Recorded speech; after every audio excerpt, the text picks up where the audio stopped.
What? So new I learned. What is that? My son does that all the time. We were doing that earlier. We saw I, CD doing it in the end zone. I was like, "Hey, I don't even know what that is, but really? when Oh, you got to get hip. Then I don't know where you been at. I mean, I see other football players do it, and I see people doing it on TikTok, and It's all over TikTok. I Yeah, don't me and know my what it son is, but we're it's working on a something. new TikTok right now. It's a little thing the kids are doing. You What is know, it though? What does it symbolize? What does it? Is it a It- fish? Is it what does it symbolize? It's yeah? just a Does it bring dance. something smell or No, I just think it's just a little dance. You really thinking hard, breaking it down, trying to right, decipher like what does it symbolize? Are there hidden right? clues? What does this mean, you guys? So you can always tell when you have a more mature crowd on your screen, right? You can Yeah, always yeah, tell what generation people are in when you listen to them speak. right. What's up, you guys? Welcome back here. Week 11 of the NFL is a wrap, you guys. It ended with the Cowboys versus the Raiders. But first and foremost, what is up, Nadi, aka James? How are you doing today? I'm doing great, man. How about yourself? Anything exciting happening? Nothing exciting happened tonight. That's for sure in this Oh game. yeah, I'll tell yeah, you that much. man. What I'm was glad. exciting in this game was CD's little dance in the end Yeah, zone. yeah, Big boy who was dancing. You know when he got his little stop, he was excited. And then George Pickens jumping on that freaking thing. I was like, boy, get down. But I understood yeah. he was bored, you know? He was really, really Right. bored. So I'm not mad at him. George Pickens is so freaking talented. I'm like, man, Yes. this young man is talented. I just really hope that his attitude doesn't get the best of him. I mean, he's been a good citizen all this year, and he's Hmm. due a big payday. Are the Cowboys gonna pay him? Can they afford to pay him, or is he gonna hit free agency? Can we expect him to be with another team next year? There's a lot of questions that are to be asked around about George Pickens. And once he does get the money from whoever he Hmm. plays for, will Hmm. he remain a good steward, or will he go back to the George Pickens of old? Because contract years have a way of getting players to be on their best behavior. True. This is true. The thing is, honestly, when it comes to Jerry, because he's like paying people, like you could have a really, really good year, and then here comes the summertime. Jerry's trying to stir up some sort of controversy and get the tabloids and the media going, and then he draws out these contract negotiations, and we're talking about it all the way into the season's about to begin. That he wants to pay you like midweek or before the game's about to start in like 5 minutes. So who knows? Who knows? But if he keeps playing like this, even if they don't want to pay him, somebody definitely will. We could take him in Buffalo. I'll tell you that much right here. Okay, like we could take him in Buffalo. That might be a destination. He's used to We could playing in the cold. But we could he take is him a in Georgia Buffalo. boy though, so he might want to be somewhere where it's warm. But Buffalo definitely can use a George Pickens. I'll give you George Pickens. Thank Cause you. I can't give you Like, Miles Garrett. I can't give you Miles Garrett, but I'll give you George Miles Garrett Pickens. is wasting away his youth and He'll his be all right. time. He'll be He all right. Now he He's got paid absolutely, but if yes, we're talking about, I'm thinking about legacy and things of that nature, winning. You know what I mean? I'm pretty. You have to want to win at some point. You know what I mean? Like you don't want to be knocked 5, 6 sacks a game just to come up with nothing. Like at some point, I'm hoping that he's like, look, I got paid, let me go. Like because we all know once you start getting a little bit older, they're like, it's been nice yeah. having you, but it's time to move on. But So if Miles Garrett stopped playing football today, in 5 years he'll have a gold jacket. yeah, I do believe he's definitely first ballot Hall of Fame the way it's going. But my thing is, do you want to win? I always think that when it comes to him, like, do you ultimately want to win? I think that he does. I'm just like, I think he wanted his money. You know what I mean? So we'll see what happens. I always say, I just hope that when it's all said and done, you don't look back like, dang, I wish I would have really went someplace else and really fought, to get that ring, get that experience. But you never know, right? You gotta live through it. But you guys, look, this game left much to be desired. I will say I was happy to see the Cowboys out there. Just listen to some things that they were saying after the game. Listen to Dak talk. They were talking about Marshawn Nealon. Obviously, we all know that. He passed away. A few weeks ago now, a couple weeks ago now, not too many weeks ago. They had the bye week right after, so it was good to see them out there. Dak spoke about them playing for him, in honor of him, and just really rallying, together behind everything that happened. So that was great. I know it was emotional, I'm pretty sure for them as well. They had the shirts on, and that was nice. Paying homage and tribute, to him as well. Um, as usual, the Cowboys, the offense always looks good to me. Like obviously, the defense tonight looked like the Legion of Boom out there against the Raiders. I mean, I was like, wait, what defense is this? Because the Raiders look crazy. Gino looked awful out there. But before we go to the Raiders, what you think about the Cowboys' performance tonight? I mean, I wasn't impressed. I can't really give them a grade. I can't judge them off playing the Raiders. The Raiders look bad every week, regardless of who they playing. You The must play fact the that schedule you are given. yes, I mean, yeah, get the win. Like I give you a C plus for getting the win, but you didn't beat Hmm. them 50-0. If they would have beat the Raiders 50-0, then I would say, Hmm. you know what, I'm impressed by what the Cowboys did tonight. But Hmm. the fact that you didn't win 50-0, like I'll give you a C. I mean, you're playing the Raiders. Hmm. I can't really. The Raiders are terrible. They're a terrible organization right now. And I think they could have run the score up, honestly speaking. I felt like once they saw, like, getting to halftime, like how they would just run the ball, and do what they want. I really felt like after they came out of halftime, they were really comfortable. They were like, we got this, you know what I mean? So they kind of stopped putting their foot on the gas where they did more so in the beginning of the game. I kind of felt like they kind of eased up, a little bit in that second half. And the Raiders, their defense was trying, like they tried, like I felt bad for them out there. I really, really did. Now, obviously, like you said, this is the Raiders. They weren't out there playing against the Chiefs or the Eagles or whatever have you. But you got to play the schedule you've been given. They did just that. I like CD dropped that pass. Like CD, come on, there was nobody there. I'm like, how do you drop that? You're Right. wide open. Dak's face was See, like, huh? How that's what that I'm talking happened? about. But he had some issues with that earlier this season, you know, but that's not something he does every single game. So I'm looking at it because it's happened a couple of times now, but not to the point where I'm concerned, I'm not concerned. But I like, I said before the season began, I thought that duo, CD and Pickens would look really, really good. And I think they both look really good this season, obviously. So you got Ferguson in there. Dak is gonna be that, and honestly, in spite of their record, I was like, wait, their record is 3-5-1. I thought the record was actually a little bit better than what it actually was, just by looking at the offense alone, not even looking at the record.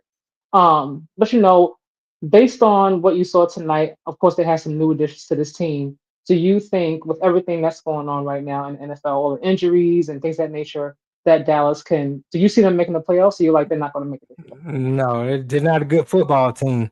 And when Jerry made those trades, the one thing I was saying, Jerry, you should have got Sauce Gardner because you have Mm-hmm. no DBs back there. I mean, Mm-hmm. you played the Raiders tonight. The Raiders just traded their best wide receiver, and Jacoby Myers sent him to Jacksonville. They're playing with a Mm-hmm. rookie out there and Trey Tucker. Brock Bowers is the best thing they got going right Mm-hmm. now. You got an old ass Tyler Lockett who's on his last leg. I mean, the offensive line is terrible. I didn't expect the Raiders to do anything tonight. I knew this game was gonna be a snooze fest before I even put it on. It man, if I would have had a pillow and a blanket, we wouldn't even Night be. night. Right, I would have Night woke up right night. before this show. You would have. I would have like, you just tell me what happened. I know the Raiders lost. How by how many? uh, I didn't expect it to be the most exciting game. I think I texted you. I was like, wait, why they got the Cowboys and the Raiders on prime time? I mean, come on. I was like, whose idea anyway was it to put like the Raiders and the Cowboys? Like the Cowboys, I get because Jerry and all that stuff, but I'm just like the Raiders out of all the opponents on prime time, like on Monday night. Come on, Well, like what we doing here? they had to put somebody on that the Cowboys can beat and look good against, and so the Raiders were Um, their team. I do think they can make the playoffs. Now we know when they get there, it's something different, like so. I'm not Yeah. going to go too far. I'm not going to say I foresee them winning it all, but I do think that they have enough offensively to get to the playoffs. But let's go over to the Raiders side of things because oh my God. I was trying so hard to stay away because I knew we had to do this show. But man, if I didn't have to do this show, I would have been like, night night. You know what I mean? Like I would have cut on my Netflix or something and called it a night because I was like, I don't know what's going on here. I really and truly don't. Gino looked awful. He looks awful. I don't. I know like he's not Patrick Mahomes, he's not Lamar Jackson, but he looks awful. I mean, really awful. I don't know what happened between the Seahawks and then them bringing him to Vegas. He got the same coach that he was looking pretty decent with, the past couple of years. I'm like, what happened? Like, what do you think has happened to Gino and what's going on in Vegas? Because I don't understand it. I can't believe that Gino is just that bad because I've seen Gino play a lot better. But Hmm. you come to a new team that has an offensive line that is terrible.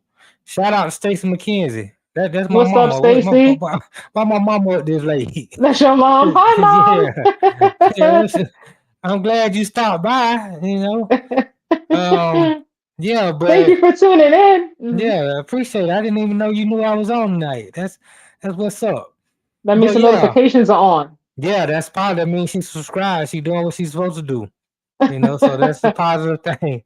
But the offensive line is terrible. Again, he has no wide receivers to be mentioned to throw to. He don't even. I mean, his best wide receiver is probably a fifth option at best. Um, and then my biggest concern with the Raiders is Chip Kelly. I don't think Chip Kelly is equipped to call offenses on this level of the game. Maybe in college it'll work, UCLA or Oregon, wherever you at. But this is the second time that I've seen Chip Kelly calling plays on the highest level, and it never goes well. So I put some blame there. I just don't believe it's all Hmm. on Gino. Gino hasn't been played well. He has to take some accountability for that. But there's a lot of Hmm. things around Gino that's also not ideal. Look, Gino barely even got the ball out. Like before Right. we even get to the lack of weapons that he has around him, or the lack of talent, he could barely get the ball out. I mean, the Dallas Cowboys defense looked like I don't know, like a whole. If I didn't watch any game, I just saw this game. I said, oh, this defense is pretty decent. If I hadn't watched any games prior this season at all, like this defense is awful. Like people are averaging like 30 plus points against this defense, and I'm like every time, like like even went to it was like boom, like knocking him down or throwing the ball every which way. I was like, and then he was looking so confused, like. I'm like, you don't know what's going on. Yeah, Like yeah, exactly. you don't know what's happening. Like, what's going on? Pete Carroll chewing that gum like that, looking like he don't know what's happening either. I'm like, was there a game plan? Because we know that offense, they got CD, they got Pickens, they got Ferguson, Dak if he needs to. We've seen him extend, plays using his legs. Like they've been, averaging, 20 plus points a game, up until this point. So I'm just like, did you game plan at all? Was there any kind of game plan, any kind of film that you watched? Because they look unprepared. They were unprepared. I knew the Ravens were in trouble when I saw The clips from first play. training. No, I saw clips from practice this week from the Raiders, Uh-huh. and Pete Carroll is out there wrestling his football players. I'm like, how is this conducive to winning games? You wrestling your football players, and then you slide over there like the referee. You trying to count one, two, three, and I'm like, this is football. This is not WWE. This is not. Maybe they were having it in their See, defense. I didn't see it. Perhaps there right. was a timeout. Okay, you guys, we're gonna get back to work. Little laugh, make the daylight, get your water, and then we'll get back to the focus. That But could this I didn't is see it. That could have been it. right. But you may be correct, but this is what I've been trying to tell you. Here You we have go. to the optics don't look good. You have to fool the people at home. Now when you wrestling your players, y'all having wrestling matches in practice, and then you come out and perform like this tonight. What am I supposed to conclude from that? Well, they weren't good before the wrestling. The record speaks for itself. I'm just saying. Right, you're correct. Maybe they be, But, but maybe they have a wrestling match every week and we just don't know it.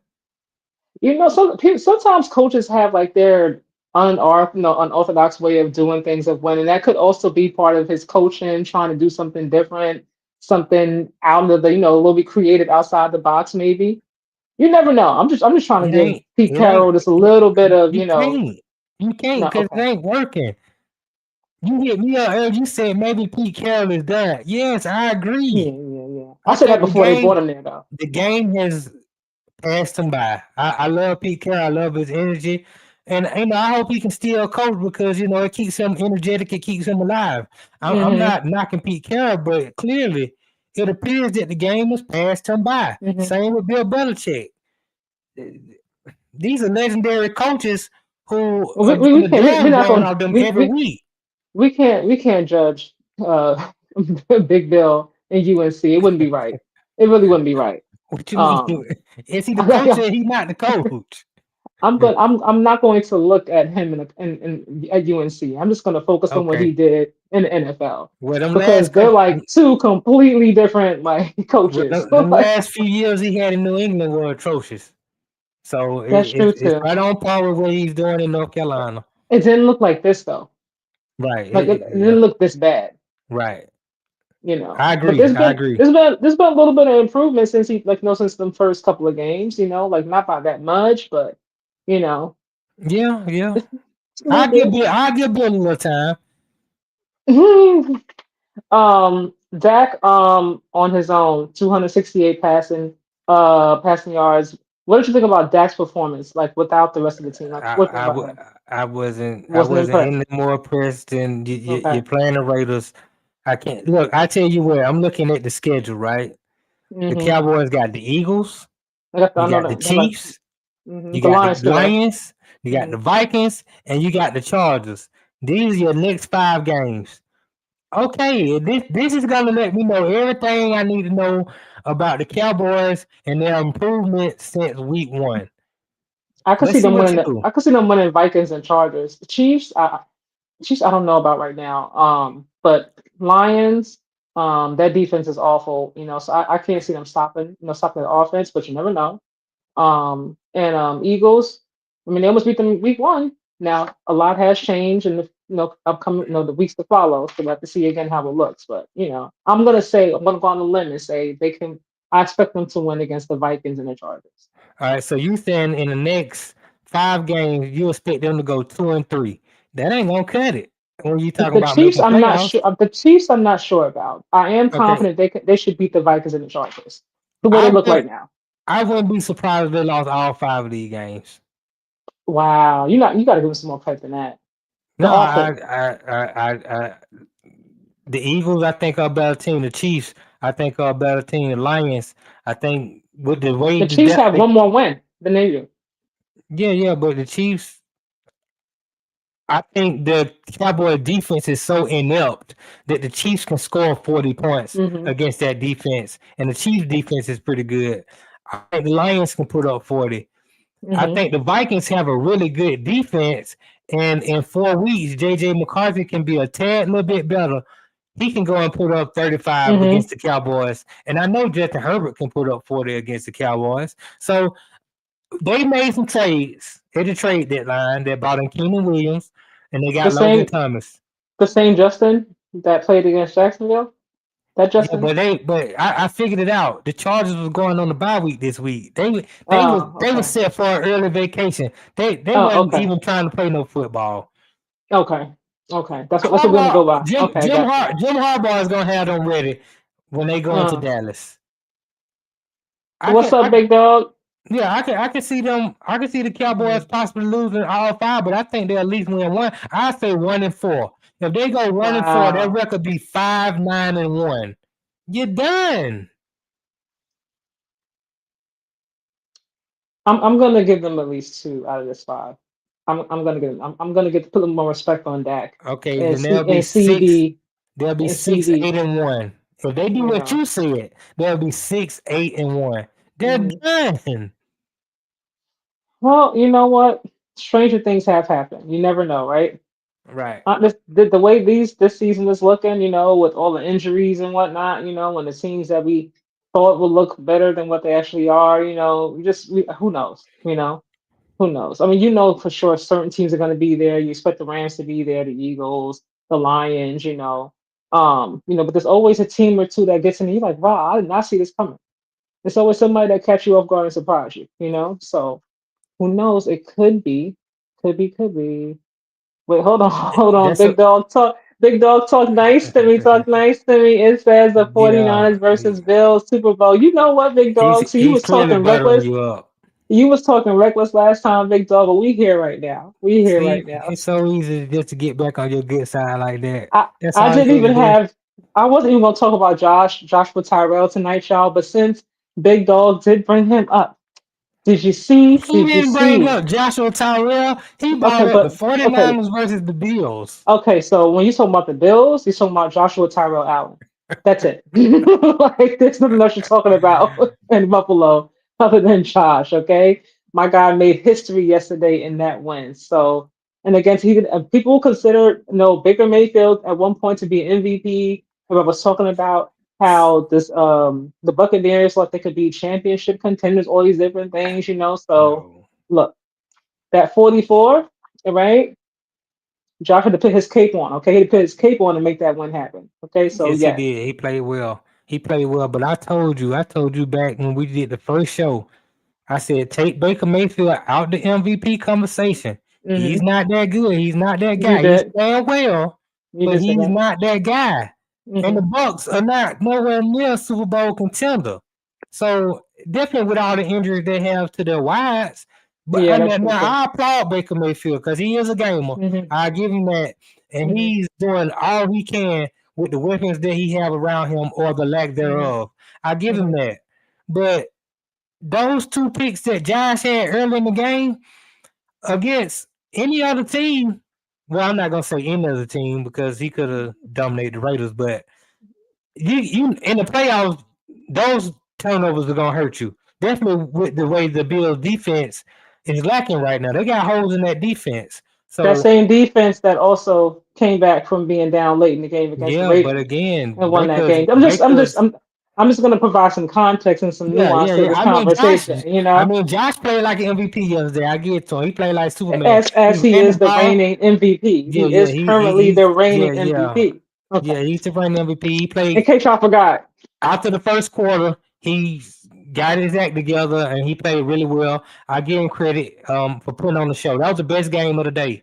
I mean, they were going back and forth, and I was impressed with the level of resiliency that I saw out of Joshua Tyrell Allen. Oh, you see my boy Glock Purdy back. Wow, really? I haven't heard that one. I know Big Dog. When I see the 49ers, I think about you. I'm like, Big Dog is a 49ers fan. So I see him back. Big Dog, you really want them to go? You really see them going to the Super Bowl? What you think about that, Nani? You see the 49ers getting I there? like the 49ers. The 49ers are one of the, if not the best coach team in the NFL. Shanahan is amazing with what he does, and Hmm. he puts his team in situations to compete every week. Robert Sala got their defense flying around. They're playing really good football. George Kittle is back. He's making an impact. Hmm. When it comes time to the playoffs, I just think they lack the weapons that's Hmm. going to be needed for Brock Purdy to beat a real team like the Rams or the Hmm. Eagles or the Lions. These teams will give the 49ers too many problems, in my opinion. But Hmm. I do think the 49ers are going to be right in contention. If they play an A-plus game and another team plays their Hmm. B-minus game, the 49ers will beat them because they are well coached. I, Hmm. I, I like the 49ers, just not to win the Super Bowl or even go to the Super Bowl.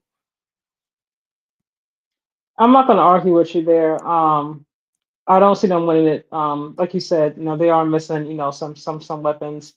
I'm Brock is his health. I'm not sure if he's how long he's gonna stay healthy. If he can't stay healthy the rest of the season, honestly speaking, the health on that team anyway, and like as a whole, has just been really bad this season. So I don't know if they can even stay healthy to finish this season. Right, You know, right. um, but like to what you said, as far as it goes, like with the coaching, that's what makes a good coach, unlike someone else we know in a different part, of a different part, Cleveland. But we'll get to that a little bit later.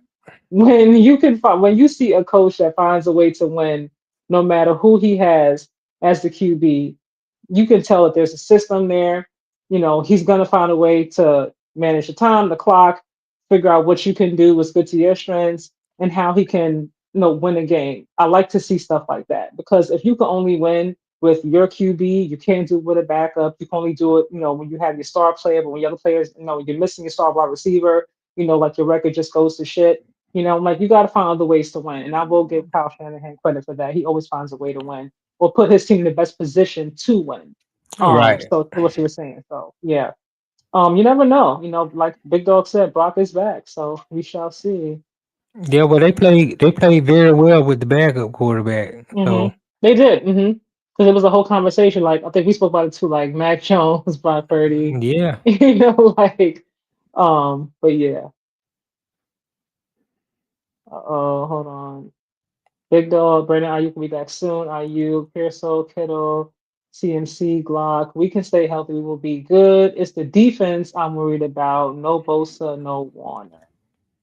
Are you concerned about the defense at all without Bosa I'm and more Warner? concerned about the offense. Robert Mm-hmm. Sala knows how to plug players in, and the Mm-hmm. defense. Bosa's hurt every year. What year hasn't Bosa been hurt? Like, okay, so he's hurt. Okay, Mm-hmm. that's no new news.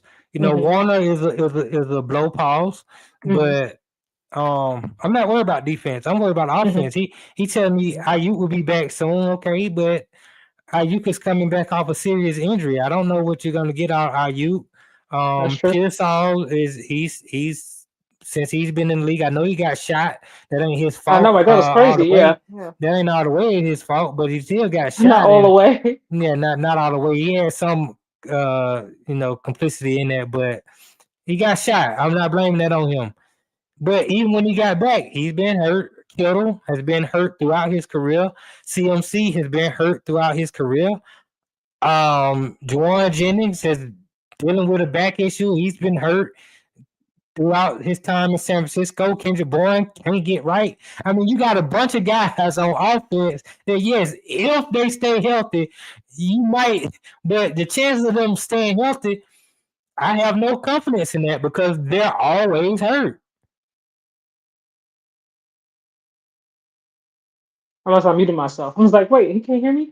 I will say this is going to be continued. Like I said, I am concerned about them being able to stay healthy. So we'll have to see how this goes. We'll see how the next few weeks go before I can really like, okay, whether or not I see them, getting there. I don't see them even with their weapons. I don't see them getting there this season. But I feel like that window might have been a little bit lost. A few seasons ago, like they really had a great chance. This season, I don't know, but anything can happen. If you can get in, you can win. I always say that. Because Yeah. everything is back at zero pretty much. So you get in there, If you anything can can get happen. in, you can win. Anything can Yep. happen as long as you get in. But you got to get in first. So that's the Right. first thing. That's the first thing. All right, we gotta move on.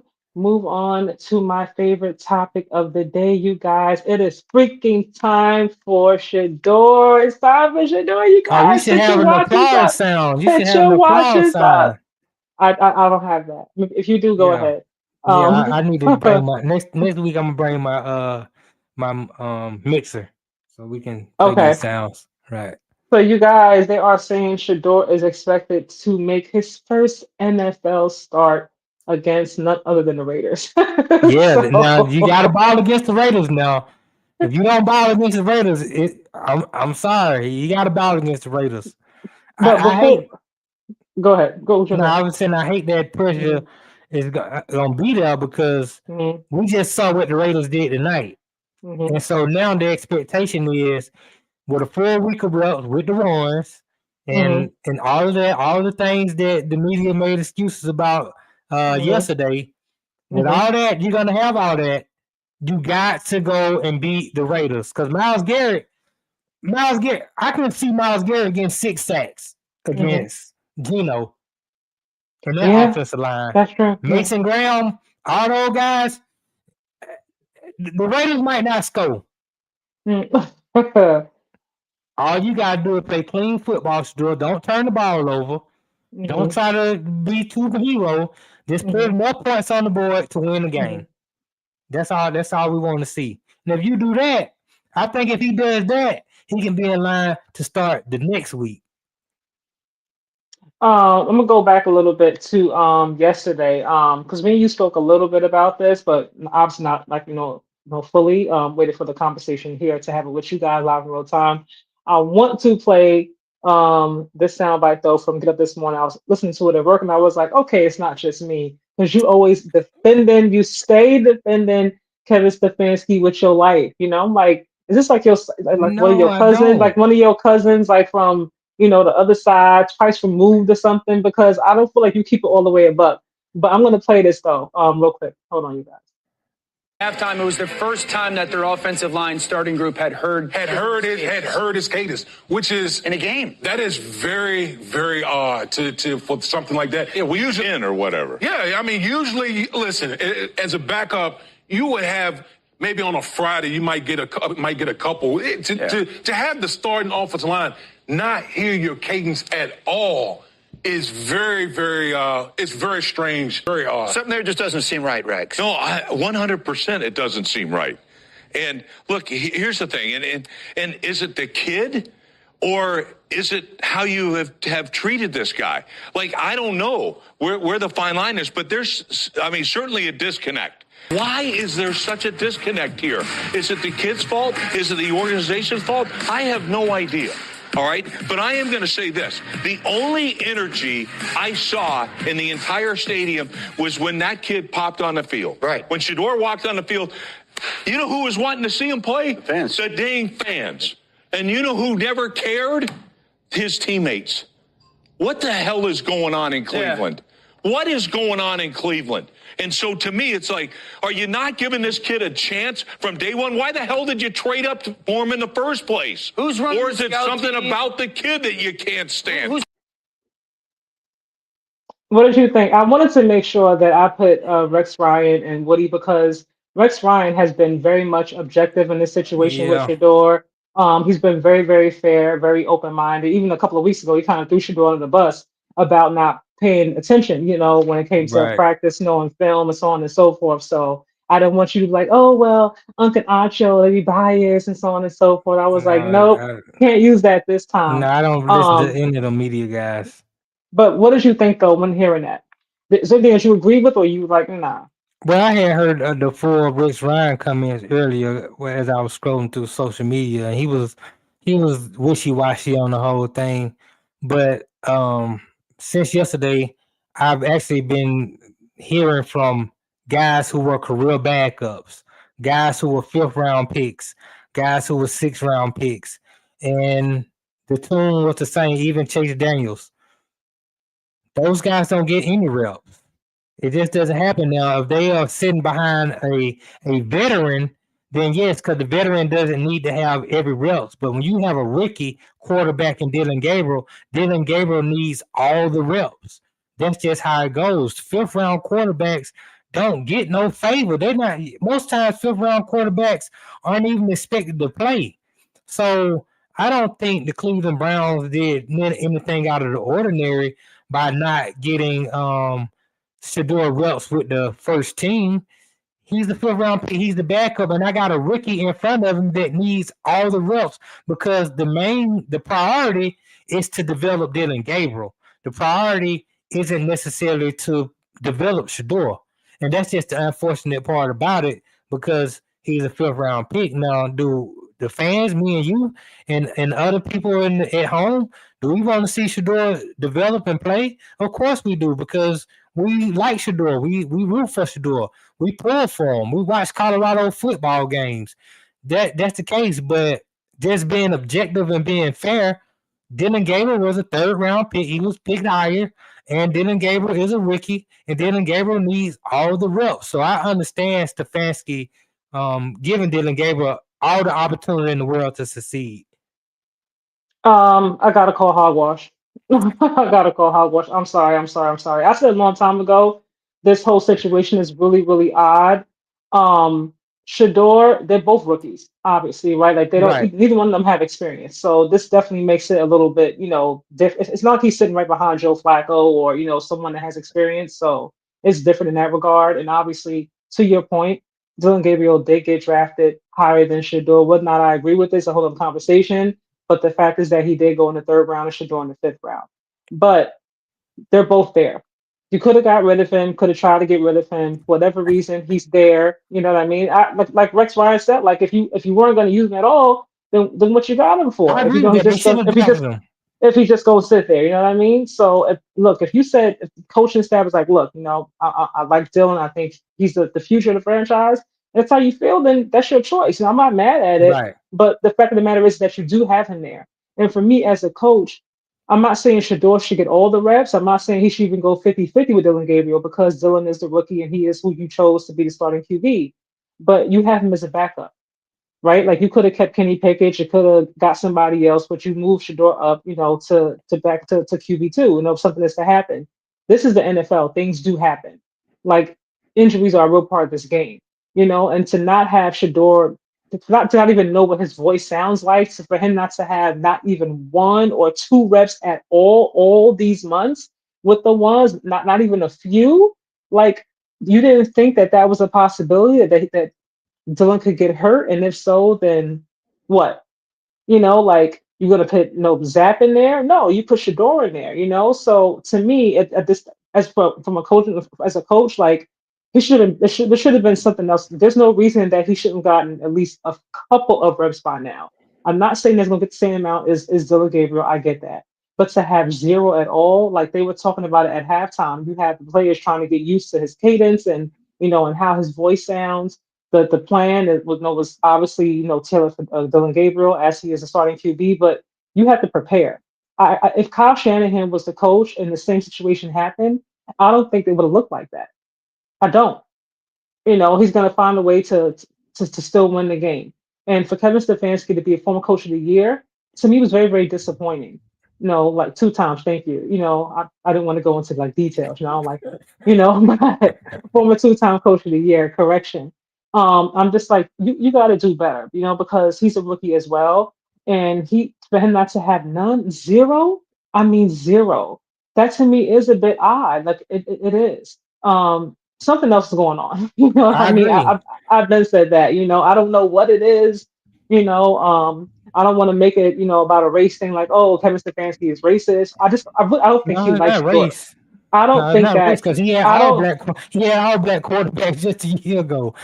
He Yeah, I had mean, four look, black quarterbacks play football people. with I his mean, team. people can. If we're gonna keep it a buck, like you can be around somebody who's black and not still necessarily like somebody and fight, same way. You know what I mean? But I do whatever it is. I do not feel like he likes Shador. I don't. Like I'm looking at the body language. It's Like possible. like Shador is he's nervous. You know what I mean? Like he has had no practice whatsoever, and he's Shedeur just nervous? thrown in there. Look, he's a human being. This is the I NFL. never expected those Like two words in the same sentence.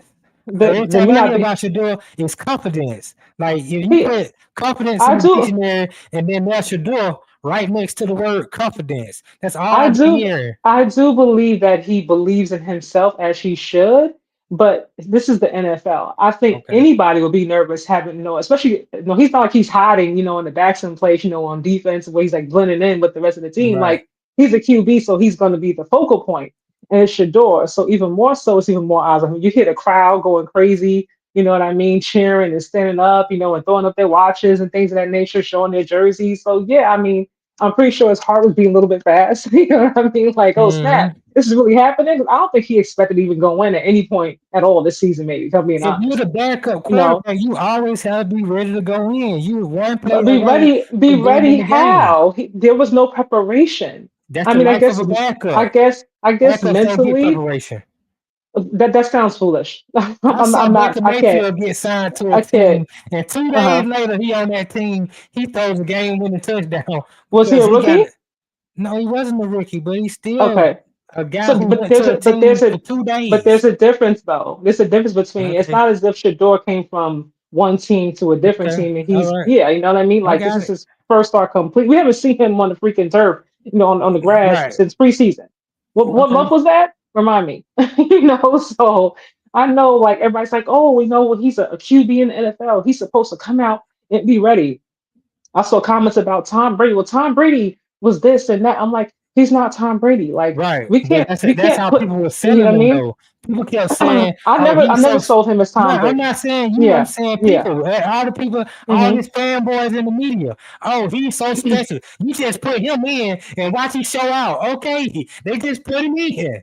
Mhm. Now you see that he's just like any other rookie quarterback. He needs reps with the ones. He needs time to develop. He needs somebody to put him in the right situation. He's just not gonna go out there and all of a sudden be Mhm. Superman and change life for anybody. Now we get to see that he is actually human. And I'm glad that they can see that so they can take some of this pressure off of him and actually give Mhm. him a fair opportunity to Mhm. perform the way he needs to perform. But I think when you say and I agree with Rick's Ryan with this, there's some sort of disconnect going on in Cleveland. We Mhm. don't know the full story yet, and we may not know the full story until maybe next Mhm. year or the year after that. Mhm. But the Cleveland Browns, just logically, they should not even have drafted Shedeur. Somebody in the Cleveland organization decided I'm gonna take Shedeur, and there was another one or two people in that organization that said we that'll be the why are we doing that? That doesn't make any sense at all. And But they somebody did though. I But know they did. I was like, I'm saying, but there goes the disconnect. So but because we. there's a disconnect, we're gonna see some strange things happening. It's like when you have a disconnect with the wiring. Sometimes the car doesn't start right or the wires start tripping because there's a disconnect. Like if everybody was on the same page and everybody was in unison, connected, we wouldn't have the conversations that we're having about Shador right now because everybody would agree, everybody would be on the same page. But because there's some sort of disconnect that's happening in Cleveland, and we don't have all the details just yet, but we will because somebody's gonna break that story. This is why we're seeing this sort of fracture between the relationship between Shador, Stefanski.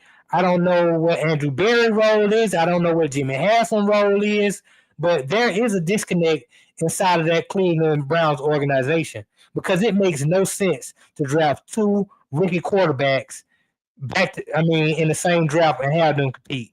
That Mhm. just makes no sense at all. It's never been done in the history of the NFL. Play Shador's soundbite real quick. You guys, I don't know if you guys watched Shador after when he was being interviewed. I haven't seen all of his teeth were showing from ear to ear. He was so excited just to even get the opportunity. I was so happy for him. Like I was like living vicariously. I was like he's so happy for the opportunity. God bless his heart. Losing isn't something I'm comfortable with at all. I gotta take this one. I gotta decompress. I gotta understand, like, this really happened. On my watch. How do you think you played? I don't think I played good. I don't think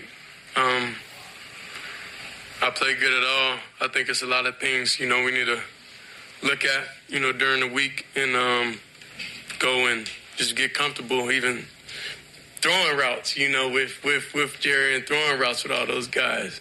So I think that was my first ball to him all year. But other than that, I just think overall we just gotta go next week and understand so then we have a week to prepare stuff I like to do. Um, like I said, you know how I feel about Shador. So I for me, appreciate his accountability. yeah, of course, That's one yeah. thing I say about him. Even when he played poor in the preseason game, his first preseason game, a lot of people were excited, and I was like, he played okay. And he spoke about, he said, I give myself a C plus, a C minus, or something like that. And I'm like, that's about right. Like he's real with his game. Like he doesn't overhype himself the way a lot of his fans in the media like to do. That's why I just can't listen to these guys. I just want objective criticism for each and every player. I like players too. I have my favorite players. Mhm, My favorite players is caught up in a dog fight scandal, mhm, and I hear about him shocking dogs. I'm gonna say what he did was immoral. It mhm, don't matter how I feel about him. What he mhm, did was inhumane. mhm, And that just is what it is. I'm just a very objective person, regardless if I like you or I don't like you. I'm not a fan of Sean Payton, just like you. but the man is a hell of a coach. He's okay. He's okay. But back to Shedeur. So I will waste no time talking about Sean Payton tonight. Zero time at all. But back to Shedeur. Like I said, I feel like we keep going back to why he was drafted. The fact is that he was drafted. I don't know whose decision it was. It was one person, two people, three, one. I mean, I don't even care because we can't go back in the past and undo it, right? But All right. it's like you have him there. So what is the plan? I don't.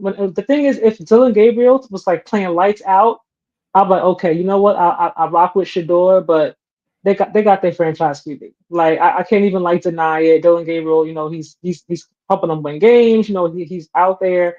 I can see they found their franchise QB. I don't see that when I look at He's a him. rookie. It's nothing like with a rookie. I don't see a franchise QB.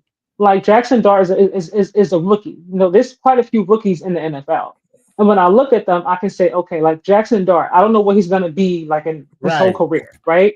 But when I look at him, I can see that okay, for right now, they found their franchise QB going forward. It was obvious the way the team responded to him, like his natural God given talent. Obviously, he still has more to learn. I'm not saying he's the perfect rookie QB, the best ever hit in the NFL. I'm not saying that, but I can see when I'm looking at him, I can see a franchise QB in the making. When I look at Dylan, I don't see that. I really don't, and it's Yeah. not because I like Shedeur. I just honestly I don't see. I didn't see it before, but even looking at him play throughout these games, I'm like okay, like he's not turning the ball over. I'll give him Yeah. that. But they're not winning. I believe So and it's I, been like I said, he's had way more experience than Shador. We going back to way college, more. but Okay. everybody talks about that though. People talk about that. They're like, Yeah, oh yeah, yeah. well, College, yeah, he played a lot of Shador. games. People say, oh no, Shador should have been, should have had a different coach from his dad. He should have played, in a different conference, and all these different things, had better competition and all these different things. I'm like, Dylan Gabriel had that. He Right. did That's have why he that. was a third He round has. pick. And Shedeur was a I fourth don't think round that's pick. why. But nevertheless, the fact of the matter is that he does have more experience. In college, he Yes. did. He has way more reps going back to preseason, training camp, Right. so on and so forth. And for me, I don't, looking at him playing Shador, like, I wasn't like, oh my God, like Dylan is miles above Shador, even with Shador having zero reps. And that's Dylan just was being third completely in the honest. Heisman race. I'm talking about in the NFL right now, though. I'm just saying. Okay. Like, I Yeah, I'm don't just saying see, he's like, been this better than season. Shedeur his whole life. Okay, that's your opinion. I I feel mean, you. I'm just saying, I'm just But going by his college resume mhm. up to this point in the NFL. And when He's I see him on play, paper he's been better. Now well, that's I mean, eye eye test test. is I don't different. see I Yes, don't eye see a test franchise Shedeur. QB. I don't. Yeah, but I don't know. I don't know if franchise QB until I get opportunity. Drake May last year, He it has looked had like an opportunity though. Like you he's asked only him, is had there 5 games. that's still quite a few games to It's see not enough games. something. It's not Nothing's enough. changed from That's not him. enough games. No, it I is believe. enough games to I see. believe There's if Dylan nothing. Gabriel, No. We're not going to play that game tonight. I'm Like saying we're I not going to believe skate if on that. Like I'm we saying if haven't seen anything different in his game for a I'm few weeks saying now. I It's been mean the he's only had same one way. bad game. I'm saying this if You for saying the Dylan rest of Gabriel, the you saying the rest of the 4 out of the 5 were good. He said one bad game. You saying the rest of the 4 out of the 5 were good? for them asking him to do what they asked him to do, which is not turn That was take. good. That was good. I'm The saying performance you saw was good. ask a rookie to not turn the ball over and give your defense a chance to win the game, then that's what Dylan Gabriel has been doing. Now, yesterday, I believe the Cleveland Browns would have beat the Baltimore Ravens had Dylan Gabriel played the whole game. I don't Now, think so. yeah, because I believe he would have scored more than 0 points in the second Mhm. half. Shedeur gave them no chance to win yesterday. Dylan Gabriel at least gave them a chance to win the Kevin football. Stefanski getting no chance to win the game yesterday because he didn't have a backup QB prepared. And even if with him not being prepared, I as a mean, head everybody coach, can take a little bit of blame. it's I'll your give you job that. to make sure that you I'll knowing give that you he's that. not prepared, I'm figure not gonna something put it out. all on Stefanski. Shedeur have to I take am. some capability I because am. he actually played. So I would I'm, give I, the I would he give the played. coach He played 50%. completely unprepared. Yes, Preparation because actually he's a matters. backup. That I doesn't mean, matter. He should have okay, still had some sort of time I'm not. with the ones. Yeah, He I'm should have not. had some sort of time. We're not. I You I know, can't sit here and pretend like he should not have. Why do you He have him as a shouldn't. backup if he's never had any kind of time at all with the Because they ones? did the dumb thing in Cleveland of drafting But they two already rookie did it though, quarterbacks. so I'm not gonna go Okay, back so to my it. If other that's rookie the case, my then move on from you him can't. or Who bring wants somebody him? else in there Who that wants has Shedeur? that I don't That's know. like a And you high can't say starter. well, you don't know who wants him or not because you're not in the NFL. Did anybody call you and say they didn't want Well, him? I would say Because I this. haven't heard that I story. would say this. There were three other teams who wanted Shedeur, and he turned them down. I'm talking about right now. Okay, Like so Shedeur after put they already himself in after this he's already situation. drafted because we're not gonna I hate going back in the past because you can't go back in the past. Like we can only move Okay, forward in life. That's so all of us. what we As gonna of do right now, as of right now? if you are not going to give him any kind of reps at all, once a week, once every 3 weeks, once every 4 weeks, something that if God forbid Dylan Gabriel gets hurt and he's out for the rest of the season or he can't play for multiple weeks or something, knowing that Shador is the backup QB and he has to come in and he's been standing there the whole entire time and he has no kind of rhythm or chemistry at all with anybody whatsoever. That to me is foolish as a head I'm coach not because those disagreeing things with you. happen. I'm not Those things disagreeing with happen. you. I So agree what a I'm saying hundred. is, I agree a so thousand but what percent I'm with you. but what I'm saying is though, so if you weren't going to give him opportunity, you're like, you know what, we don't really like Shador. We really feel Right. like Dylan Gabriel is our guy. We got him in the Correct. third round. We don't really want Shador. Then Right. why didn't you move somebody else in that That's position that's my that whole has point. experience? My whole point is Then get you a Kenny Pickett kind of backup QB that has the experience and the know-how. But you didn't. Once again, he's I still agree with there. you. I agree a So thousand if you're going percent to with you. keep him, then find a way to prepare him We're somewhat in we're case he saying has to that come in. we're saying the same thing in a different way. No, we're I agree. not. Yes, because I agree 1,000% with you. They should not have Shador on the team. I've been saying this for the last 2 weeks. But that's not what I'm I'm saying. I'm saying yeah, you they have said him there. okay, they shouldn't have him there. You have him there. I Yeah, mean, but whether or not we agree that he should or okay, shouldn't be there, okay, the fact that you do have him you there. have him there, but you have another rookie quarterback there too. You got to get that other rookie Exactly. quarterback all the reps because he's a rookie, That and to you me got to doesn't make develop him. sense because now he's hurt, and now you're Yeah, clamoring trying that's to figure it that's out, and how to win. Like that's why that's everybody in that organization deserves to get fired. And I expect okay. So then we everybody in can the agree on that. organization. Yeah, this is why I'm telling you. I think everybody in that organization is gonna get fired, and then in Mhm. 2 years, or maybe even next year, we're gonna finally hear the story of what happened in Cleveland that caused this disconnect. Because this should not happen. You should not have two rookie quarterbacks on the same team. Because if you got one rookie quarterback on the team, that Mhm. rookie quarterback needs to get some reps in order to develop. He's gotten all the reps. That's my Like what are we talking about? that's my point. I'm saying if you have one, let's say Dylan Gabriel wasn't on the team. Let's say they Mhm. just drafted Shedeur. Mhm. Then Shedeur should get some reps with the first team. But if I got two rookie quarterbacks, it's going to be hard for me to give both of them reps with the first team. That's why it was the most idiotic decision in the history of football that I've ever seen. I've never seen a team draft two rookie quarterbacks and expect both of them to get first team reps. This is something I've never seen in all my years of watching football. I went this whole last week, and I'm asking people who've been around the game, who've been in the game, have you ever Mhm. seen something like this before? And the same answers come up. They've never seen anything like this before. So that's why I'm saying everybody in Cleveland, I don't know who's responsible for taking Shedeur in the fifth round after you took Dylan Gabriel in the third round. I don't know. But whoever is responsible for that needs to get the head chopped off after the end of the season. Because it was the So most idiotic decision made in the history of football. So if your focus is to be solely on the starting QB, why is it that Dylan Gabriel got reps with the ones as the backup QB when Joe Flacco was Because there? Joe Flacco is a veteran. Joe Flacco doesn't need all the reps with the one. Joe Flacco can go Okay. to a whole other team in Cincinnati and not practice the whole week. They put him right in the lineup So, and but he throws for so so 350 yards. so we're making excuses then because if you're gonna if you're saying that should no Joe Flacco's the veteran, he's experienced, Right, and Dylan Gabriel is the rookie, which he is. He does need the reps again, which is he does as a right. rookie. You do it for one rookie, but you don't prepare the other one in Because any way, shape, or form. one rookie I is a don't care. third round It draft doesn't pick. matter if he went in the freaking sixth or seventh round. The fact that you It have him does as the matter. backup, it doesn't to me because things happen. People get hurt. Yeah, but I'm just talking So about how you NFL operates. Okay, so I feel you. I don't think I Kyle feel you. Shanahan I don't think Kyle Shanahan would have this issue if he was a 49er. I don't believe that. Now I But don't we know don't Kyle know because Shanahan Shanahan never personally, done it because but him and he's a smarter coach to me. He's going to well, I find a way to mean make sure that his team is prepared. I'm that might be tired the of making case. excuses for Kevin I'm Stefanski. saying It's this. obvious that he don't mess with Shador. I'm Even saying when Shador Lynch. came in the Yes, game, even when Shador came in the game, look at the body language he might in have done every more single press Shedeur. conference. But then be professional though. You're a head He coach. is That's your professional. job. He's I'm not saying this. professional. I'm He's saying not. John Lynch and Kyle Shanahan they always on the same page. They've never been something so idiotic as to draft two rookie quarterbacks and expect both of them to get reps. That nobody does that. That's why everybody in Cleveland got to go. This is not how you run the Hmm. NFL franchise. It's just not. And what Cleveland has done, and I've Hmm. said this in the past, they've done both Shador and Dylan Gabriel a disservice.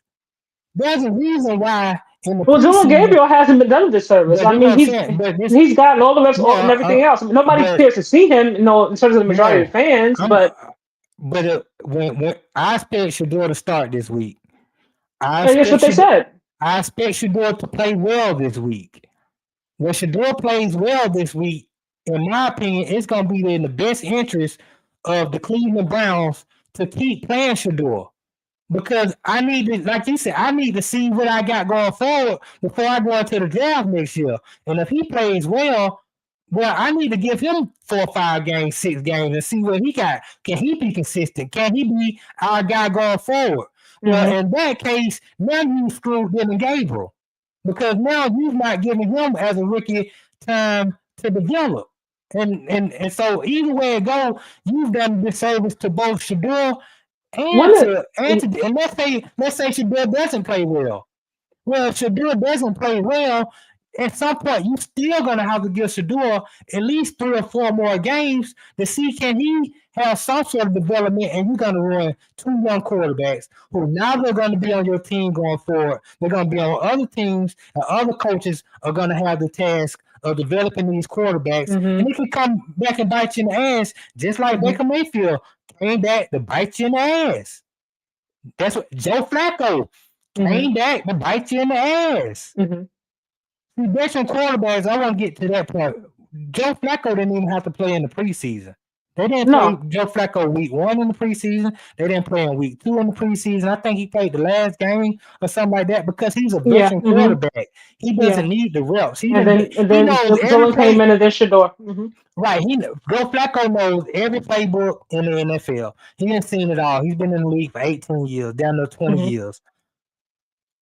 You can't put Joe Flacco on the same scale as you No, no, would no. put I'm a not saying rookie. he's the same. I wasn't. No, no, no. I didn't put him on the same scale. I said Joe Flacco was the starting QB, Right, and obviously he had the rest with the ones as a starting QB should. But your right, backup you had was Dylan, right, and because you can afford to do that. you still were preparing him in case Yes, something happened with Joe Flacco, and he yes, had to come in the game. So for yes, me, there's no reason at all that if you're going to have both of these two rookie QBs there. Forget why they drafted him, shouldn't have drafted him. The fact is that they did, regardless of how dumb right, it may have been, he's right, still there in that building. And he went yes, from being the third string to being the backup to Dylan Gabriel. right, And for him not to have not 1 or 2 reps at all, like there's 7 days in a week. You know what I mean? right, Like for him not to have, even if it's like the end of practice or on a random Friday, you give him right, 1 hour with the ones. I'm not saying he is going to take 80% of the reps. I'm not saying that they should be going 50-50. Shador comes in. Okay, Dylan, you come in. I'm not even saying that. But for him not to have had any at all, like all these months, to me, it's just that you're not preparing you're him or preparing correct. your team because if something Yes, happens, he does have to come into the game. yes, And that's real agreed. life. That's real life, agreed. And that's why everybody in the Cleveland organization should get fired. Because Dylan Gabriel, I can almost believe this. Dylan Gabriel is Stefanski's guy. Stefanski wants to And give Dylan Gabriel every opportunity to succeed. He doesn't. Shedeur is an afterthought to him. But for me, Kevin Stefanski, to have the experience that he has, have the resume that he has, to have worked with as many QBs as he has, Right. you have to know somewhere inside of you, okay, I can develop this young guy. This guy, I can only do but so much with. I like him, but he's not going to be the starting QB that I would like for him to be here. You No. have a championship, a caliber defense, and to ask them every single season, I don't know how many seasons, to come out and be the sole reason why you win games and not the offense. Again, I put that on coaching, ownership, GM, not just Kevin Stefanski. I'm putting it on everybody now Yes. because that's to put it all on the defense every single game. Like, how far are you really going to go as an organization if it's just defense and your offense is not really contributing at all? You're correct, but you got to understand that they just didn't take Dylan Gabriel without evaluating Dylan Gabriel. They evaluated every quarterback in the draft. They had the number 2 pick in the NFL draft. They could I have don't. got they could have got any quarterback they wanted to. They had a whole evaluation process. They brought quarterbacks in, they worked them out, they had interviews, Mhm. they talked to all their coaches in college, they went back to their high school, talked to all their coaches, talked to all their parents. They did a thorough evaluation of all the quarterbacks, and at the end of the day, Kevin Stefanski and Andrew Berry decided we want to take Dylan Gabriel in the third I round. don't. I don't believe. First, of all, taking him in the third round when you could take him earlier on tells me right away. I don't think that you 100% sold on him and his talent. Now you may like him. You know what I mean. You may think that he has some talent. You may have like family conversations and what you saw in college, so on and so forth. I can Right. get that.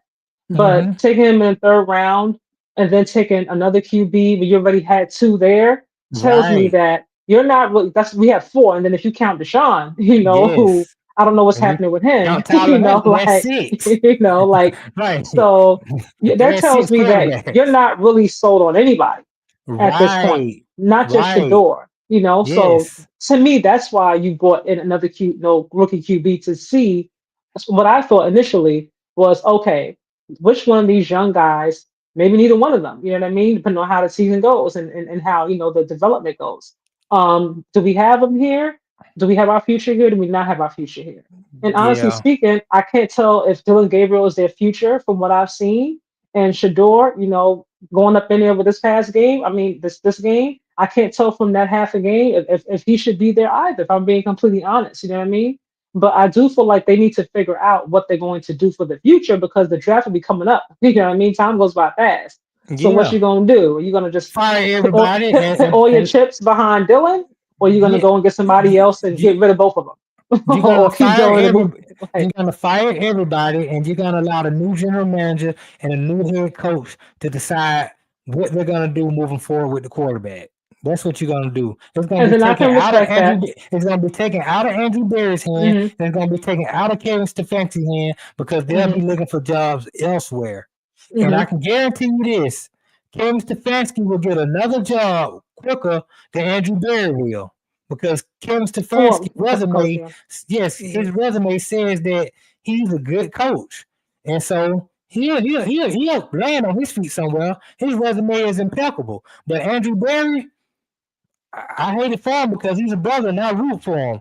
But this was the dumbest thing that any general manager in the history of football since I've been watching has done. I can't. I don't think it was only him though. I know No, the owner I put don't it think it's out there only him. like that, Right, but I don't think it was only him. right, We'll see if it ever the truth comes out and sometime later on down the line this year, maybe who knows. I don't believe it was all the GM. I know what the owner said, like, oh, if you would have asked me, right, yesterday, I'm like, yeah, okay, whatever. Like right. I you agree. had some sort of idea, but I play it agree. off, you know. I'm starting to believe the rumors that the Cleveland Browns drafted Shedeur as a favor to somebody, whether it was Dion and he got to supposed to have a relationship with Hmm. Jimmy Haslam. I heard Somebody, that. Mhm. somebody Yeah. asked the Cleveland Browns to do this, and he was like, Hmm. "Okay, it's the same way with Johnny Manziel. Nobody was gonna draft Johnny Manziel. Johnny Manziel called Cleveland and begged them to please draft him, and they were like, Hmm. "All right, we'll do it." And that was the ever Dumbest decision. decision. Right. Hmm. It wasn't dumber than this decision, but it was up there. Oh man.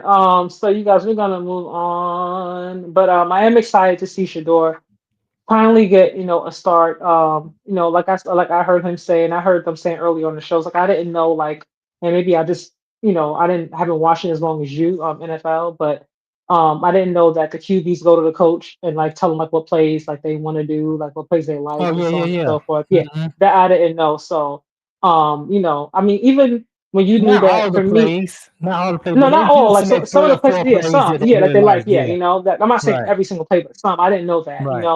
But for me, again, back to coaching, like I mean, we're right here on the fly, like in live real time, trying to figure it out. But at Hmm. halftime, knowing that he was going to be the QB coming out, push the door to the side. Okay, like this is what we're gonna do. You know what I mean? Like I know that we like to kind of do this, that. We're gonna try to figure out something. I just didn't see anything at all, Yeah, and I could tell that Shedeur obviously was nervous. That's to be expected. We can pretend like, oh, he shouldn't be nervous. I mean, he's a human being. This is the right. NFL. You know what I I mean? agree. Like, you're gonna I'm be just nervous. saying I what was they I was put out nervous there. for him. Like Yeah, um, but it would have been nice to see the coach like kind of put like some life into him, you know what I mean, and into the offense, you know what I mean. I watched how Brian, like when Jackson went in, like I felt bad for Russ because you could clearly see how much Brian Dable loved Jackson Dart. Like he did not hide it whatsoever. I mean, the way he was patting them, kissing them, and I was like, dude, mm-hmm. like temper it down a little bit, like. Right. But you could tell, like, you could tell how he felt about it. You could tell how the Yeah, team rallied behind it. And sometimes, even if it's Kevin Stefanski, I know that you got Dylan Gabriel in the third round, and you like him better, or you like him whatever, you like him more. But shoot, you got this young man in here. Like, come on, like, encourage him. You know what I mean? Let's get this team riled up a little bit so that they can go out and win this. This is the Ravens team that's highly motivated. They got Lamar on that side. Derrick Henry. They're well coached. A lot of weapons. Defense was playing really good. The defense from both sides was really good yesterday. You know what I mean? On Sunday, in this game. So come on. Like I just and even like when I see him talk about Shedeur, he never says his name. Like right. the way like it's like the body language, like it's like the lack of like it's Well, he just said it, he said his name you know yesterday. Finally, for the first time, yes. But right? it's been months though. Because he's Like playing now. He's you playing now. You know, don't. I've seen a lot of coaches not mention players by name because they're not playing. I don't want to talk about a guy who I have no game plan for. Like it's a distraction to the team. but there are actually questions about him every single Right, like and he week. gets tired of these questions. I'm tired of asking questions about the backup. Talk But to me he's about been. the guy that I'm I'm actually playing. I'm not gonna excuse no basic professionalism. You know what I mean? You don't have to do cartwheels in an interview about Shador, okay? But he has a name. Like he has a name. Like so, like at least no, call your man by his name. I don't think so either. Who is they? I don't. I don't think That's a so question either. she always asks. Who is This is mom, they? right? I don't think I so know, either, but mom. I don't. who is they? When you The say the, the, they don't like him, the, who is the they? Kevin Stefanski. Okay, that's Kevin him. That's Stefanski. that's a I'm he. not. I'm not sure about ownership. Honestly, I've seen Shador and Now wait a Antivari minute. interact before. I've seen those two interact before. They Okay, seem okay, to have some sort of camaraderie there. I don't all know right, to what extent. I'm not gonna pretend like I do, but they seem to have some sort of rapport there. You know what I mean? I don't see right. any kind of rapport whatsoever, even like just basic. Like I said, I'm gonna say professionalism because he's the coach, and it's obvious that I don't like I said, I don't see a coach that even likes him as a person or even respects him. I Coaches really don't don't have to see it. coaches don't I have didn't to say like the he had to. I players. never said he had to. You know what I mean? But when you had, I forgot who I was watching, and they were saying that they didn't like the coach and the coach didn't like them, but they were always professional with one another. Right, Tom Brady Couldn't and could, Belichick. couldn't stand one another. I wasn't talking about them, but Yeah, but like that's a good example. They so won 6 Super Bowls, so and so. they never talked to nothing. Okay, so cool. You know what I mean? So I can live with that. Like just be professional. I mean, he's still young. I mean, he's not experienced. Right, Like those right. things matter. Having a coach that believes in you, like a team that believes in you, like those things make a Yeah, difference. but And I Stefanski think, believes in Dylan Gabriel a lot more than he believes in Shador. but he wasn't playing. So at that Right, point, as a coach, I still want to win this game, right. right? So But I'm this is gonna the I'm gonna first. temper that. I'm gonna temper how I feel about Dylan Gabriel. I still love Right, him. He's still my guy. Hopefully he'll be back next week, and I can put him back in there. But for right now, he's not coming back in. right. So I'm gonna put And my this game face week, on, and I'm gonna hide right. how I feel about Shador. And I'm gonna Yes, make sure that he feels like he's the guy, and we can win this yes. game. I expect this week that Shador he's going to prepare Shador to win against the Raiders. You know, His job depends. At the end of the day, head coach's job is about winning and losing football games. well, If Kevin Stefanski can go out here and win with hmm Shedeur this week, and then win hmm again next week, and win again hmm after that, and Shedeur can save his job, hmm you can best believe he's gonna continue to put him in position to win. At the end of the day, the man want to save his job. I don't see that either. Even if No, Shador I don't never, see it happening. even if Shador never played at all this season, that he put Bailey Zapp in there or whatever have you, I just I don't see a coach that really cares to win. I'm looking at like the way that he's always like the offense, Every working the coach offense wants to getting win. better. I can't accept that. Every You player don't in the have to accept NFL, it, but I every don't player see in a the coach that NFL, and wants to every coach win. wants to win. They want I to don't now. I don't. Sometimes they want to win their way Then because that to me is not wanting to win. every player in the NFL and every head coach in the NFL, they all Mhm. have huge egos. They And that's want what to I see win. more than They want to anything. win their way. They want to win. Like AJ Brown in Philly, he wants to win. He wants to win his way. He wants to win Mhm. while catching 10 balls for 100 yards. But he still wants to win. And sometimes that's how coaches are. Kevin Stefanski wants to win. Well, he wanted to win with Flacco, but since Flacco didn't get it done, he wants to win with Dylan Gabriel. Dylan Gabriel is his project. But you see that he's not winning, and it's not as even like he's progressing every single week. He He's a doesn't really rookie. put any. He doesn't. I don't. We can't keep saying that though. Yeah, Like because he's I still. looked at the He's numbers. had. He's had months upon months now of preparation. So am I expecting him to look like the second coming of Josh Allen right now? No, of He's course not, looking better because than he's Josh not Allen off the Josh. first 5 games. He's not. But I mean, nevertheless, based on the he's numbers, not Dylan as Gabriel talented first as five Josh games. Allen. I That said is based on the numbers, blasphemy, and we're not based going on to the do that. numbers, Anybody based who's on the not, numbers. anybody who's blind will know good and well. I'm just going How off the many points does that numbers. offense score? How many I'm points just does that going off offense the score? numbers. How many points does that offense score? Yesterday they scored 9 points. Even forget yesterday. How many points does the Cleveland Browns offense put I'm up gonna have to on go back and average? add it On up. average, since he took over, About 17 a game.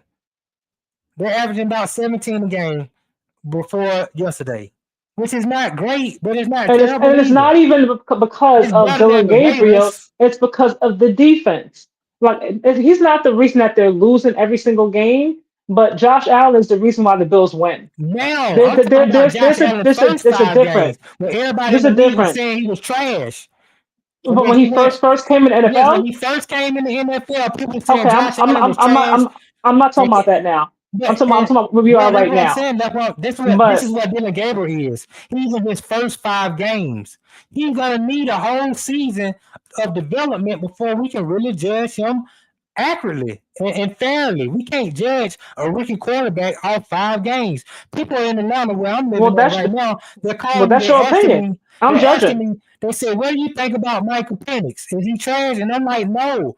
Give Michael Penix time to develop. He's shown some good things. He's shown some things that he Mm-hmm. needs to improve on. But he's just a rookie. I cannot evaluate Michael Penix after just one season." Because there's been too many quarterbacks that I've seen that have had Peyton Manning. He threw 30 interceptions his rookie season, went 4-12. And then he The turned game was out a to lot be, different back then, but okay. I mean, it's not that much different back then. I mean, Peyton Manning was a revolution. He revolutionized the game in a lot of aspects because he came with his own offense. He's done things that no quarterback before either him has done. Hmm. My whole point is he's a rookie quarterback. It takes rookie quarterbacks time to develop. You cannot judge any rookie quarterback off 5 games. I've never seen a rookie quarterback and people saying, and that's what I've been asking for. I watched a show yesterday that you asked me to watch. I'm not gonna name the show. You can if you want to, but I watched the show that you watched, and I'm sitting there watching them contradict themselves, saying, "Well, we're gonna have to give Shedeur time to develop. He's gonna need." I'm like, okay, y'all saying this about every quarterback, every rookie quarterback that y'all named yesterday. All these rookie quarterbacks need time to develop. But Dylan Gabriel, he's the only rookie quarterback in the history of the game that doesn't need time to develop. But It no, makes no sense. I'm I just watch saying, let's it. be fair. Yeah, but they are fair though, because I watch that show pretty often. Shady's And not fair at all. he doesn't think that Dylan is good, but in general, like he said more than one time, like we've seen enough of this show. You know what I mean? Like but we haven't. push your door in for him. He has, Yeah, like see, push but your he's door not a. in. Who is he? Look, He's not a I'm quarterback evaluator, no, no, no. I mean, but people are entitled to their opinions. You know what I mean? Like Rex right? Ryan's not a QB evaluator. His thing was defense, but he still gives his opinion. Stephen A. Smith, Yeah, but at Greeny, least he's been a head Acho coach was a in the league. backup. At Acho was least a Rex, backup. at He least still Rex got his Ryan has been opinion. a, at least Rex Ryan has been a head coach in the league who had the task of drafting the quarterback high in the first round. Well, Shady also played with Josh Allen, like he always Yeah, said I when he love first Shady. came Shady into is the my guy. league and so on and I'm an so forth. Like, Eagles so fan. I yeah, think Shady is yeah. one of the So best running backs I've ever seen. I'm not knocking Shady hmm in his playing game, but when he talks sports, like he's not objective a lot of times. He has his emotions. He has his guys he hmm like, and he hmm just goes in on that aspect. You're not being. My whole point is this. I agree with everything everybody is saying. I like Shedeur. I want to see Shedeur play. I can't wait till he play this week. I think he's gonna ball out, and I think he's gonna take over the starting job. I'm not mad at that. That's why I want to see. But what I hmm don't like to see, I'm not pulling against Dylan Gabriel because I'm rooting for Shedeur. I think Dylan Gabriel should have a fair opportunity too, and I believe Cleveland is not going to allow him or Shedeur to get a fair opportunity because they did the dumbest thing in football history by drafting two rookie quarterbacks and put them out there to compete. And that's what you just cannot do. That's why Stefanski is so hell bent on if Dylan Gabriel passes the concussion protocol, he's my starter. Because he understands that this is stupid. That's why disconnect is coming in. he don't Somebody, want Shador to play. This of is the course he same premise doesn't. that we Of said. course he doesn't. So this is what I said. It's not about him wanting to win games. It's not about him wanting to keep his Having job. It's Shedeur more play about. It's about. doesn't mean he doesn't Um, want to win no, games. no, but he hasn't even tried another option to He see if it shouldn't makes a try. difference. He We've shouldn't seen other try. coaches. We've seen other coaches do it this season. No, we So have not like seen other coaches do so what what? they've done. I'm not talking about their whole history. I'm just talking about this season. I've seen other QBs come in and take like last season, for example, they had Captain Kirk up no playing. Obviously, he was come back from his injury. It started off pretty good, and then kind of Mm-hmm. tempered off. And it was like, okay, let's see what we got in Michael Penix. You know what I mean? Yes, Let's put that's him what in you there and think if see we what we draft a got. quarterback You know number what I 8 in the mean? draft. But I don't think he would have gone. I don't think I don't think we would have seen him. Maybe that's like the far end of the season if Captain Kirk was playing better. You know, But and he wasn't playing good, so they put you him in there. And down here that in Atlanta, Russell Wilson, look, yeah. Muscle got 3 games, and they was like, look, you out of here. We putting Yeah, they Jackson wasn't Dart. You know what I expecting. They mean? didn't think they were going to You draft know Jackson. They didn't know they were going to draft Jackson Dart. They were who? signing Russell. The Giants. They didn't know they were going to draft Jackson Dart The until reports you came feel it. out back in January. I'm saying That Brian Dable was trying to get him. they That he drafted wanted Jackson Jackson Dart Dart. at the. I'm saying Jackson Dart got drafted at the back of the first round. Some other team could have drafted Jackson Dart. Pittsburgh could have took Jackson Dart at number 22. New Orleans could have Mhm. took Jackson Dart. You have no idea that Jackson Dart is going to go all the way to the back of the first round so I that you can think they trade have. back up to get him. I think they have more than the idea that you give them credit for. But that's neither here nor there. The My whole point is point is that this. that's who he liked. That Yes. was no secret. You can tell that those reports came out a while ago. You can tell they had him and Shador took him out to dinner. I think like maybe 1 or 2 nights before the Right. actual draft.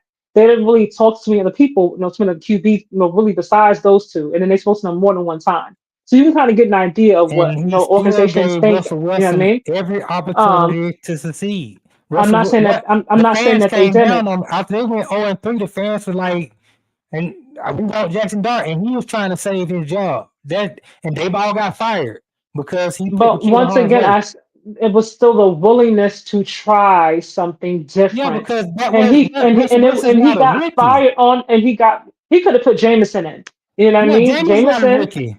I didn't say he was. I said he could have put him in instead of Jackson Dart. I'm saying it He would could have he could been have. He chose not to. I'm not what going to sit uh, here and excuse Kevin Stefanski I'm anymore. saying a I better saw this man example. a few seasons ago I'm put in saying like 4 or 5 different I'm QBs saying to still stay afloat and competitive.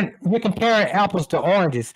No, we're not. We're A not good comparing apples to comparison a oranges. good comparison would be they drafted Cam Ward with the number 2 pick or the number 1 pick, and then they drafted Jackson Dart, in the second round, and then Cam Ward I'm wasn't not playing good in going by five. rounds. I'm going by his history. A few Okay, what seasons I'm saying ago, is he the put in like Giants, 4 or 5 different QBs to still stay competitive and still be able to they get didn't into stay the competitive. playoffs. They He didn't make the tried, is my playoffs. point. My point is he Stefanski did tried. that. I just said that. I didn't say that it worked out. I said I Right. still saw a willingness to try to still Yeah. be competitive. And I don't see that same willingness this season. The Dylan Gabriel, situation you is got him. different. No, you keep saying everybody want to win. So if your goal and every coach wants to win, and Kevin Stefanski, his ultimate goal is to win, and you can see You that can't although I win with like Dylan, Shedeur. I don't know what you can do with Shador because I haven't seen him until You just yesterday, said and he he never wasn't had prepared. reps. Right. So how you And gonna that's win my with him? point. But that's my point. I don't know what anybody. No, let's flip it around. Let's say Shador went no number 3 and number the third round, and Dylan went in the fifth round. Okay. If the Then offense is still looking the same, and you have Dylan back no. there, I'm going to say what I'm going to say. I don't know about you. I'm talking about for Kaja. I'm going to Right. say the same thing. I'm not saying it because of Shador. I'm going to be like, put the other young man in. See what you got. Maybe you Yeah. got some. Maybe See. you don't. And if you don't, then you know that you can move on and end of the season Yeah. and get somebody else in the draft. And if we do, then we Yeah. got this one, and perhaps we can move some assets and do some trades and figure out how we can get this offensive line up and going and start moving forward to Yeah. build for the future. That's not how But football I, works. If I no, draft Shedeur in the you're not third, going to convince me of that because I saw I'm Kevin just Stefanski a few yeah, seasons I'm ago, and telling I you saw this. what he did trying to be But it competitive. wasn't I don't. the I'm not rocking with you. circumstances. I'm no, no, no, no. I'm The not rocking with you. circumstances weren't the I'm same. not He didn't rocking have with the rookie excuses. quarterbacks. No, I'm not I'm rocking with saying the this: excuses. if Shedeur You got drafted excusing in, Kevin Stefanski because you no, want I'm to not. believe I'm. that he's trying to I do the don't. right thing Kevin and so on and Stefanski's so gonna get forth. fired. I'm No, not no, excusing I'm not nothing believing about. it. I'm I'm not saying believing this: it. if Shedeur gets drafted in the third round and Dylan Hmm. gets drafted in the fifth round, Shedeur needs to have all the reps. I don't want to see Dylan Gabriel get in the game. I only want to see Shedeur develop at that point. And then I Hmm. would be saying, why in the hell did they draft Dylan Gabriel Hmm. after you draft Shedeur? That makes Hmm. no sense. To Hmm. draft two, I've never seen But they a already team. did it though. I I hate to keep know. going back in the past. It already And that's my happened. point. And So my whole what's the point future is going the forward? What future is the going future forward. going The forward? future going forward is everybody gets Do fired. do you? But they haven't yet though. So Yeah, we'll but see they what will happens in the though. end. Okay, well until then, right now they still have their jobs. Yeah, So they gonna until get fired. look, if they do, I'm not wishing anybody get fired, but if they do, then they do. You know what I mean? I don't They like I said. will. I'm looking at the situation where it is right now. I'm the kind of person that looks at where you are now and how you can fix something or at least There's try to fix it going there's no forward. fixing this. It's already broken. I don't. I'm just always a willingness to try. You Always, can try whatever you want to try. If it's already broke, always. you ain't gonna fix it. That's what I'm trying to tell you. At the end of the season, if Jimmy Haslam doesn't fire everybody in that organization, then he's truly running a sham organization. If he's done before with Pilot, that's why he's not the Hmm. best owner of businesses and Hmm. franchises. But if he Hmm. doesn't fire everybody who's Hmm. involved in this debacle that they have in Cleveland right now, then that Hmm. means the owner doesn't want to win. That's why I keep telling you the game is played at the top. What we watch on the field is entertainment. We can talk about Shedeur and Dylan and Miles Garrett and this receiving. We can do that all day. That's Hmm. entertainment. The game is played at the top. And if Jimmy Haslam doesn't fire everybody who has anything to do, we already seen one of the VPs. He left the team last week and he went to do the Colorado Rockies because he Hmm. was like, I don't even want to be a part of this no more. I'm out. Deuces. Hmm. That's because he knows where everybody else who's paying attention to this knows. This situation is broken. Everybody in that front office is subject to lose their jobs at the end of the season. Let me go get in where I fit in, where I can get me another job right quick. Because I Hmm. already know this ship is going to sink at the end of the season. I'm out. Deuces. And that's where, like, the writing's on the wall. It's all on the wall. Whether you refuse to see it or not, it's over with in If Cleveland. It if can't be worse, if fixed. Shador happens to come in and plays really great against the Raiders, and let's say he buys himself another week or two, and he gets a little bit better and better, and the offense as Right. a whole starts playing better, Right. and that continues on the rest of the season. Or Shador doesn't do good. Let's say Dylan Gabriel comes back, from being concussed. I wish him a speedy recovery, and he comes back and the offense starts looking a little bit better. that may help save Kevin Stefanski's job. But I really feel like if they just continue to not win any games at all, there's nothing, no kind of spark, no nothing whatsoever, and it just kind of stays flat like this, then yeah, maybe everybody will get fired, you know? But for me, I don't like to look ahead, no too far. I don't like to look too far in the past. You know what I mean? I'm like, Right, the young man's there already. It is what it is. He's there. Okay, you know, you have Dylan. It's like you have two rookie QBs. What's the best strategy to figuring out if we have our franchise QB here in this building? Because we need to know that going forward so right. that we But you can know say if we need to we. build around him. When I say we, I mean organization. No, I'm saying When I as an say we, you know what organization. I I'm mean? saying Yeah, I'm saying I know you saying we as an organization meaning yeah, you mean multiple people. You yeah. I mean mean, yeah, and this, Stefanski, yeah. you mean the general manager, you mean Hmm. the owner, you mean the vice president of football operation. You saying Everybody all you involved in them yeah, conversations. and Yeah. all those guys are not on the same page, and that's the problem. I It's don't a know. set Honestly, I don't know what's going on in that building, honestly right. speaking. But But I can tell you this. I don't believe there's no conversations being had. I don't believe there's no conversations that have been had. I don't think Kevin Stefanski is just this, I'm going along with it. I don't have any say coach at No, all. I don't believe well, that he either. doesn't have much say. He's just the I head don't coach. believe that. I don't But I'm believe that. saying he has some say because he's a coach, but he doesn't pick the players. That's on Andrew Berry. Andrew Berry picks the player. I But do believe that he's a part of that. He's very much involved in that right, and conversation. I they don't have believe conversations. Andrew's Yeah, like, I'm yeah, I don't saying believe they Andrew's have like, okay, I'm bringing him conversations. here, and I'm there's no kind saying, of like, of there's no course, nothing, they no kind of yes, conversation. I don't of believe course that. they have conversations.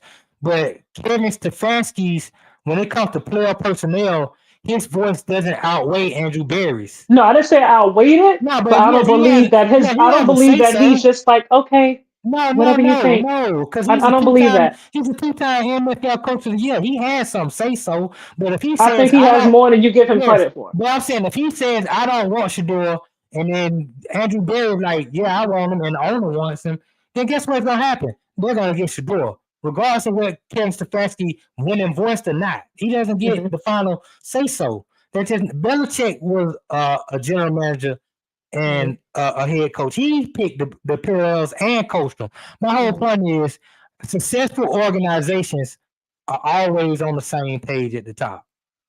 You saw in New England when Bill Belichick and Robert Kraft, when they start not being on the same page, Hmm. Robert Kraft, he acquiesced to Bill Hmm. Belichick demands. All Hmm. right, fine. We're going to get rid of Tom Brady. The first time, because Belichick wanted to get rid of Tom Brady, Hmm. 2 years before they got rid of him. Tom Brady went up to Robert Kraft. Robert Kraft sided with Tom Brady. He made the decision, we're keeping Tom Brady. After Hmm. that 2 years, they went back to the office. Robert Kraft went to Tom Brady. He said, I got to give Hmm. way to Belichick this time. We're going to get rid of you. You go to Tampa Bay. But he told Belichick, you got 3 years to get it right. If you don't get it right, that's it. Belichick didn't get it right. You got to go.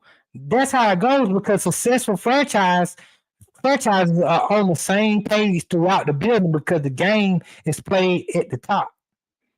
So the fact that Cleveland Browns are not on the same page, they're never going to be successful that way. That's why Haslam just needs to go ahead and clear house and get a general manager and a head coach who are going to work in tandem. And that way you can have an opportunity to build a successful franchise. You have no I mean, opportunity the way it's being run right now. I mean, who's to say they're not on the same page at all? You never know. Well, I mean, come I on, don't we know know they're what the not on the same overall. page. Come on now, I stop. don't Now, you put know they're not on. I don't put nothing past If you nobody at just all in told this me, world. I said, look, there's two sides to every story. You never know. I always operate by that. I never pretend like there's no possibility that this can be, you well, know, something else that's happening. You know what I mean? Like we don't know what the ultimate plan for is Shedeur. We don't know if they tried to move him when they could have traded him, if they didn't try at yeah, all. Like we don't know those things. You know, we assume that they didn't, but we really don't know if they tried or whatever have you. It may come out later on, it may come out next it's year, gonna but we come don't out. know. You know what I mean? Right now, as of right now, it hasn't. You know, so that's what I'm gonna Yeah, go by. but you can do basic You know, math. I believe you you can do know, basic math. they And could basic math they could says have the two plus one doesn't equal four. exactly, but the fact that he is there, you know what I mean, Right, says that there's something else going on, like Rex right. Ryan said. Now, whatever that That's what something I just is, said. They're not I on the don't same know. page. That's what's No, going on. no, I'm not. No, that's what I'm talking about.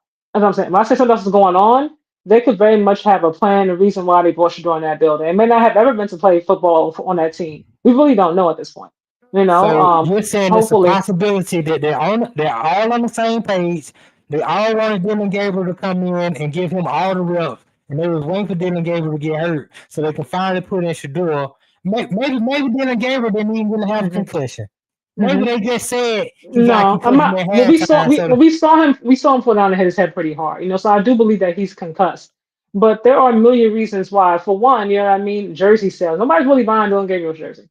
it don't Like matter. we it may not matter to you, It but it don't may be matter to something that nobody. they're looking at. They It don't may be matter. looking at that. You can't say they're not because you're not in that office, you're not in that I'm saying building. I don't have to You be in don't the know what office. conversations are being had within those That's my walls. You point don't. exactly. You're right. And yeah, That's exactly. why I So I'm know. not going That's to why I know that say there's a it's not a disconnect. possibility. So That's I'm why I not know going there's a to say it's disconnect. not a possibility if they said, you know Jersey what, if sales we doesn't affect whether a team wants to win or lose.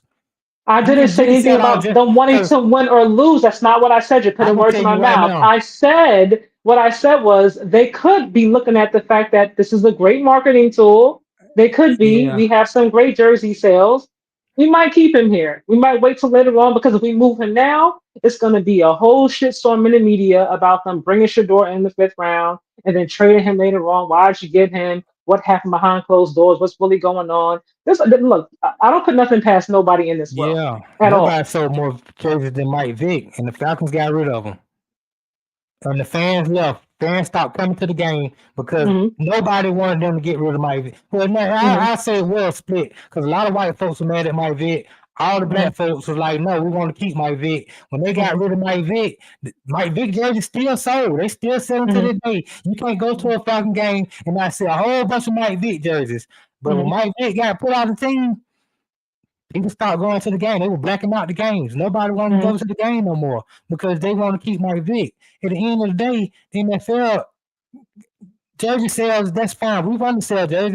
We want to make every little dollar we can. But we'll be okay. Kaepernick sold a whole bunch of jerseys after they kicked him out the league. Hmm. Oh, well, okay, that's fine. We'll take that little money. He said, Shedeur, if they move on from Shedeur, he's still going to sell jerseys. Johnny Manziel Hmm. still selling jerseys. Hmm. Jersey sales isn't a big factor. It's I didn't about say it winning wasn't a football factor. I said games. it could be a contributing factor. That's what I Okay. said. I didn't say it was a big factor. I said it was determined. I said it could be contributing. It could be a whole bunch of things, a whole bunch of moving parts to this train that we don't know about. But I'm not going to Yeah. sit here and pretend like there's no other possibilities that they still have them in that building that we're unaware of or unwilling to see. Right.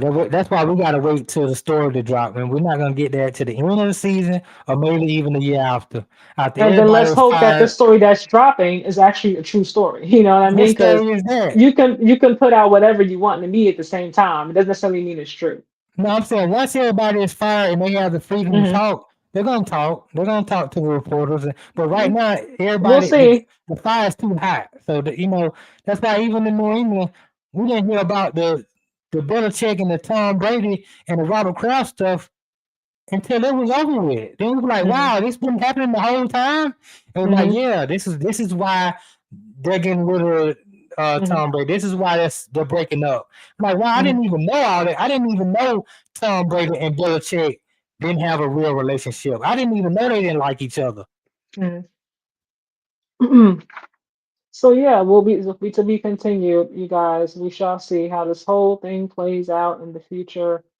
I look forward to seeing it. But I do believe whether it's in with Cleveland or not, I do believe Shador will get an opportunity somewhere, a real He will. opportunity. He will. You know, I It's said just that not. from the He beginning. he So, like I've been saying. I don't even want him to be in Cleveland because I know what kind of dumpster fire that is. hmm. Like I want him to be with a real organization where he has a chance to develop and be the quarterback I believe he Hmm. can be. Hmm. Cleveland is bad land. Hmm. I seen what happened to Deshaun Watson once he got to Cleveland. I saw what I happened to don't. I Baker don't think. Mayfield when he got to Cleveland. I'm Like not going to speak about Baker, but I don't think everything that happened with Deshaun was solely on, the organization and the coach. And I feel like a lot of Deshaun Watson's fall was a lot of his personal stuff off of the field that really got like the better of him. And then you had the injuries, you know what I mean? But all right. those cases, women coming forward, I mean, it's distracting. You know what I mean? Like they're talking about it every time, more about that than your actual play. You know, no, that's a big thing. You know what I mean? Something like that. And I think it's like what 25 plus women, 30 women at one point. Talking about these Yeah, but allegations that and was so on in and his so forth. So, past. They didn't put any weapons. They didn't give Deshaun any weapons around him to succeed. so you don't think that what was going on with him off the field at all had anything to do with his play, aside from the weapons? I'm not saying that was all of it. You don't think that was a contributing factor at all to his lack of Not success? to the No. degree that he went from being the best, the number one or two best quarterbacks in all of the NFL to being the worst quarterback in the And you don't NFL. think that had anything to do with it at all? It was just the weapons around him or lack thereof. I don't think that his past, because he had got behind that, he had already paid them women. He had already just signed a new contract. He had moved to a whole other city, 2,000 They were miles still away. talking about that when he Yeah, was they in can. Cleveland. It was Yeah, all they over can. first take, all over get up, Yeah, more than his sorry play. You yeah, don't but think that affected him at all now, mentally? if you tell me that Deshaun Watson was paying attention to the media, then I'll say, you know what, he might have got caught up in the loop. But as He's a a human professional, being. You think that he didn't see any of that or hear it? I'm saying as a professional NFL quarterback, you got to have your blockers on. You can't be paying Okay, attention to what's okay, going on in the okay, media. okay. That's what the great quarterbacks do. They don't pay attention to what's going on in the media. They can care people are less what still people. people are still people. Yeah, That you can be when people. we live in a world where social media is huge, and I look. I heard more about Shedeur. I heard more about Deshaun Watson and his massage allegations and situations Right. than I heard about him being a sorry player. Really, really and truly, that was always the conversation. Well, somebody else came forward. This person came forward. No, Deshaun did this. He paid that, and so on. Like I'm like, we're gonna keep talking about this. If that's the case, then he don't need to be in the NFL right now. Like suspend him until you figure it out. Because I'm tired of hearing about it at this point and figure out what you're gonna do. But we can sit here and pretend like, okay, you're a professional player, you're paid millions to just focus on the game. But people, they're still human beings. That to me is Again, unrealistic. They have emotions. They still have ears. You got yes. family that talks. You got friends Right. that's talking to you about it. Like, what we You're saying right. here? I'm saying that if you are telling me that Deshaun Watson got caught up in the media entertainment, then yes, you're right. You make a great point.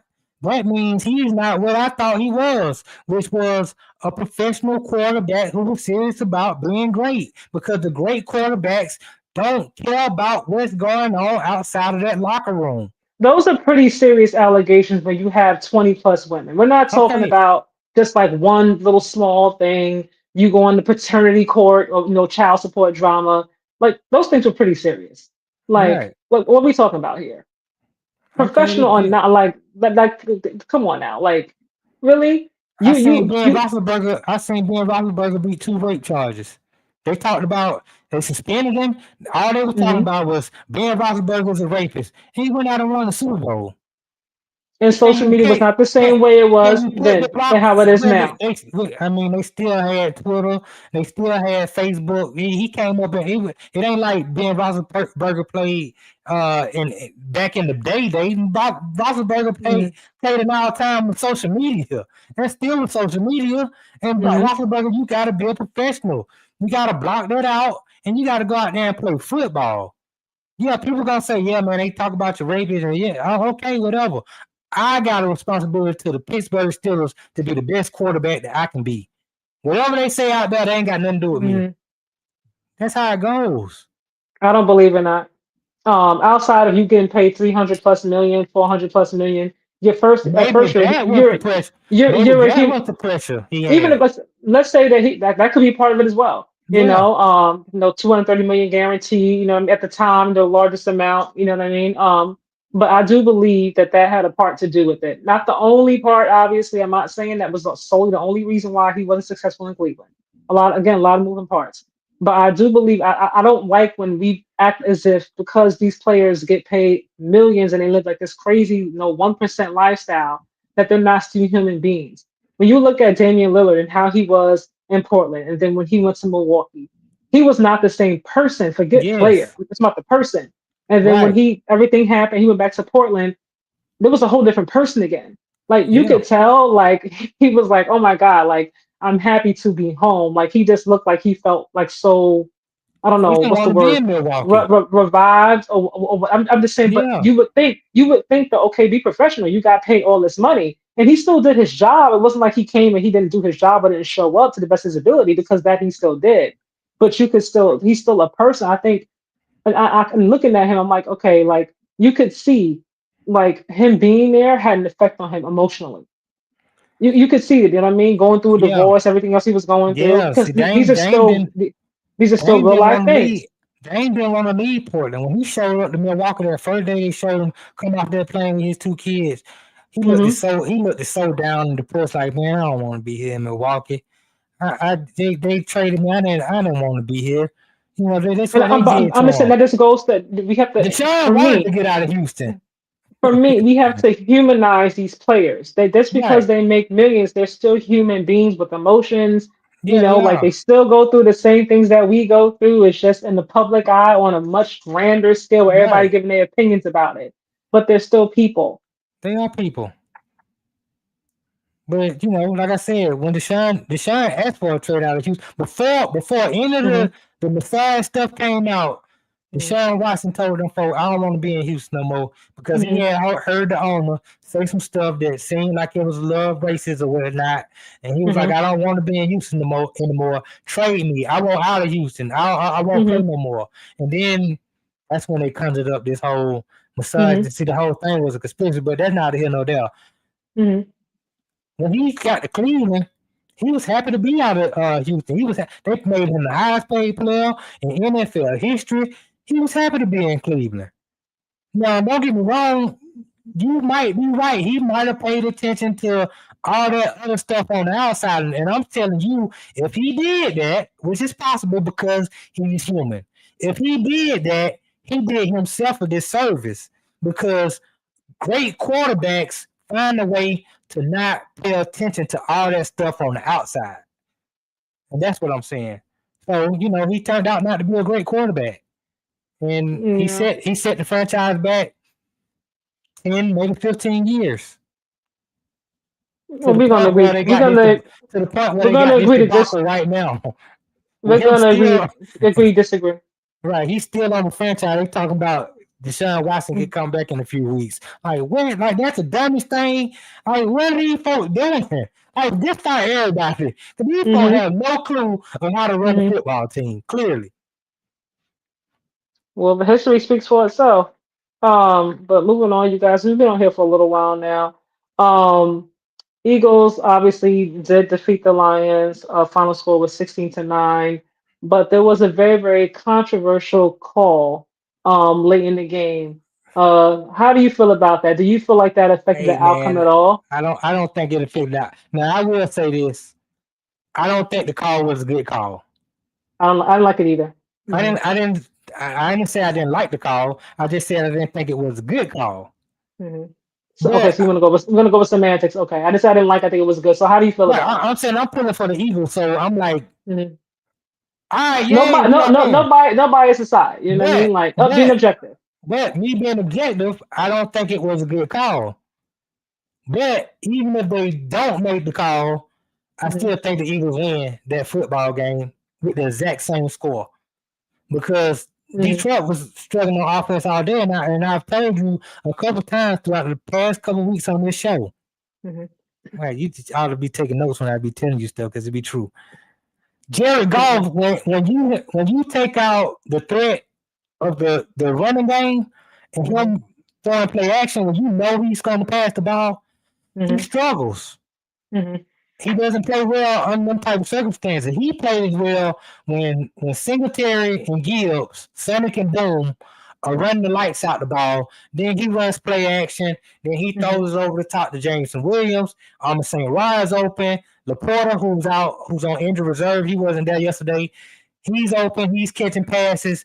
That's when Jared Goff thrives. But when they get into situations where they're down and you know that Jared Goff has to drop back and pass, he's a terrible quarterback at that point.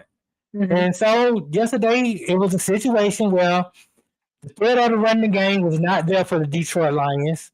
And it came down to where they know that Jared Goff has to throw the ball, and Brandon Graham and Jalen Carter and Phillips and all those guys, they was in the backfield out every snap. And there was nothing Jared Goff could do. I mean, he's throwing the ball in the dirt. He's throwing the ball in the stands. He's throwing the ball over the head of receivers. Hmm. Or he's just laying on the field. So, again, when he's in that type of situation, he's not the best quarterback in the league. Um, I don't know. I don't think going by the way the game, the whole entire game, I don't think that they would have won that game, even if that call wasn't made. But I wish that it wasn't made because to me it really was a silly call. I'm like, really, we're gonna call that at this point in time in the game? And it was like very minimal contact to me. Like I didn't agree with the call whatsoever. But the ref stood by it. He made a statement, and stood by his decision. Okay, fine, whatever. Um, but you never know. Like there's always a chance that something can happen. Do I Yeah, think that they would have won the game?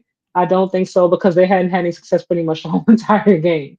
right. But you never know because it was still a very close game. It wasn't like it was without, far, beyond, the realm of, being within reach that they could have, made some magic happen because he does have a lot of, great weapons, on the offense.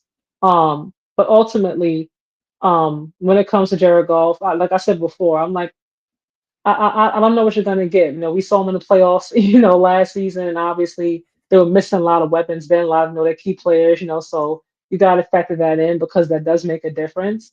But he was throwing crazy interceptions then, in that game. It Mm-hmm. was a complete mess. But like I said, I don't know. No, the Lions, their defense is a lot better than what I expect them to be. Without Aaron Glenn, and the offense still looks great because they have so many weapons on that offense. Even without Ben there, but it'll be interesting to see what happens in the playoffs. I do expect them to still get there. Because they are still very much a good team, and Jared Goff just has to manage. He doesn't have to put his cape on and save the game. Because there's a well coached team, defense, offense, everything is going good for him. He just has to me, like just take care of the ball. Like just Yeah. take care of the ball. Just take care of the Well, ball. Don't I, don't do anything stupid. Like just take care of the ball. I'll say two things. One, when it comes to that call, like you said, I think the referees are also human. I think it was cold, and they were ready to get out that cold, and so they was like, let's end this pass That could be interference. too. Hmm. Let's go ahead and end this game. That's one. But Hmm. also, I got to put some responsibility on this game on the head coach Darren Campbell. He coached a Hmm. terrible game last night. Like, You didn't agree you, with him always going for it. yes, So he should have under get the some conditions that we're playing under, it's cold, it's snowy. get some field goals in there. Take the points. Hmm. This is gonna be a defensive struggle. This is Hmm. not gonna be a high scoring game. Not under the conditions that they're playing. It was a little windy. Hmm. It's hard to throw the ball under those conditions. Take the points. Stop going for it on fourth down every time Hmm. when you have an opportunity to put points on the board. I mean, this guy, I can't believe the That's his audacity. thing though. Like I he know it's a don't. thing, and Yeah, he don't. it's Yeah, cost you in the biggest moments. it And has. I agree with that. Yeah. this is what you cannot have. At some Hmm. point, you gotta dial it back a little bit. I mean, he don't give a damn. It can be 4th and 6. It can be 4th and 8. He's just Hmm. going for it. I'm He like, does. Yeah. no, Dan, don't go for it. Take the 3 right here because this is what I understand. I understand two things. One, the conditions are Hmm. not offensive friendly conditions. And two, Jalen Hurts has been struggling. You got a wide receiver on the Philadelphia Eagles who had to go talk to the owner because he doesn't like the way the offense is being run. So the Hmm. offense is struggling. So put all the points you can on the board and the force the Philadelphia Eagles to go out there and score on you. Those defense is playing great. Hmm. It would help if you pin them back sometimes. You kick the field goal or you punt the ball and you make them have to Hmm. drive 90, 95 yards up the field. Well, you Hmm. giving them good field position every time because you want to go for it in those type of conditions. Well, you hurt your ball club. You put Hmm. your quarterback in the position where now he has to play behind late in the game. And that's not his strength. If at I know all. from watching football that's not extreme, I know Dan Campbell knows that's not extreme. So why did you put your quarterback in that situation? I Well, think it goes back to that's what you're not good saying. coaching. I think it goes back to what you said before. Like coaches, they want to win their way, with who they want, how they want, and Right, because Dan Campbell is such a all or nothing, kind of guy, risk right, taker. He don't back down, like no matter what, we going we gonna down this mountain, do what we right. do best, and whatever happens, happens. But I It's do like believe he wants to win. yeah, I that's just what I'm gonna believe say. That's what I his was gonna say. ego got the best of him. I do believe that that's just who he is. Like that's just like within like his DNA. Like it's within the team, within the organization. Like they're gonna die trying. You know what I mean? Right, Like it may be the dumbest decision that we may think that he ever made as a coach, but if it's true to their identity and true for him and how he feels he should coach his team, that's what he's gonna go by. And we love him for it. Sometimes like, man, what a great look at how ballsy was that choice. You know what I mean? Look at Dan Campbell being so risky and bold and daring and yada yada. And then at the same time when he does that and doesn't work out, it's like, maybe he should have did that there. yeah, I It's like it. always that. Right, I like it when it makes sense. Yesterday, Hmm. it didn't make sense. It doesn't Hmm. make sense all the time. So sometimes it makes sense. Yesterday, it made no sense. The Hmm. conditions did not allow for you to play that style of football. When you Hmm. play in Detroit and you play in that dome and everything is, the And temperature they is and regulated. that too, they're used to being Right, inside the dome as well. Yeah. right. But you're not in the dome. Yeah. Play football the way you need to play on the road in those conditions to win. Because guess what? You're 6-4. There's a good chance you're not going to win the division. You might make the wild card, and guess what's going to have to happen? You're going to have to go on the road somewhere and beat somebody. You might have Hmm. to go to Philly. You might have to go to San Francisco. Well, they You, say your you, defense travels. you might have to go to Green Bay. Yeah, your defense travel, but your offense don't travel when it's cold, snowing, and you leaving points on the field because you want to win your way. No, They're win the not as game the bad way as you need to. Miami though in the cold weather. I'll give them that No, they're much. not as bad as Miami, but if you going for it on fourth down every time, and then Hmm. you got your quarterback in a position where he's on the road in the cold, Hmm. playing under the conditions, and he has to play from behind, you're not gonna win that game. Hmm. And it's gonna Uh, cost you again because everybody keeps picking Detroit every year to finally hmm. get it done because we see that the talent that they have on that roster, they Yeah, stacked up. they And are. so Hmm. they should be expected to win it all. But I don't believe in Detroit winning it all because even though I like Dan Campbell and I love the rah-rah he has in him, the fire he has in him, I Hmm. don't believe in Dan Campbell's coaching ability when the games matter because he has to win his way all the time. I think he'll learn. Um, I think obviously hindsight's always 2020. I do think that he'll learn. You know what? I don't always have to win this way. I can trust my team. Trust my kicker and so on and so forth. To figure out a different way so we can win games. But sometimes that comes with experience. Sometimes you got to get there and lose and then fight to get back and like kind of go through that adversity to kind of learn. Okay, I've been here before. It didn't work out. Let me relax, take a step back, and not be so hell bent on doing it this one way. Being okay with doing it a different way and still winning games. So we'll see. Right. They have, like you said, they're still a very well coached team. I like their defensive coordinator. I like, obviously Hudson is back. He wasn't there last season because he was out. Um, Jerry Goff to me, that to me is the I'm not sure. But we shall see though. I do expect them to get to the playoffs, and we'll see what happens. Like I say, you get in, you can win. Yeah, You just gotta get there first. I agree. I mean, I think I look at it, looking at the schedule, the next three games are at home, and I expect them to win at least two out of these next three because you got the Giants next week. That's a win. You got Green Should Bay coming into your house, and you can win that game. That's on Thanksgiving. Actually, they'll be it depends on what playing. defense shows up for the for Green Bay and Right, what and it Jordan all Love shows up. Yeah. right. That's what I'm saying. They can win that game. They can lose that game. Then you got the Uh-huh. Cowboys at home. I expect them to win that game, but then you got to go on the road and you got to play the Rams. That's going to be a tough game. Then you That got is, the yeah. Steelers at home. That can be another tough game. You can win that game, but you And finish defense, up yeah. with Minnesota on the road and you got the Bears on the road. don't let it have to come down to your playoff by playing the Bears in those conditions on the road in Chicago. Not the way you coach it. You gonna end up getting beat. But I think just looking at that schedule, I think they should make the playoffs. They should get a wild Yeah, card at least. they should. We'll have to see what happens. But all right. So going to you mentioned this other team just now. So Aaron Rodgers, I haven't seen the update unless he's going to get an MRI. He did break like a bone in his wrist. Yeah, I haven't seen like what the actual. Have you seen what the actual like decision was? I heard I it. don't think he's going to play this weekend. No, I don't think so. Yeah, I was hearing that he had some broken bones in his wrists, and he's supposed to be out maybe 2 to 3 weeks. So he's That could be going. their season right there. He's going on. No, Like, I don't think so. I don't think so. I like Mason Rudolph. Mason Rudolph is an adequate backup.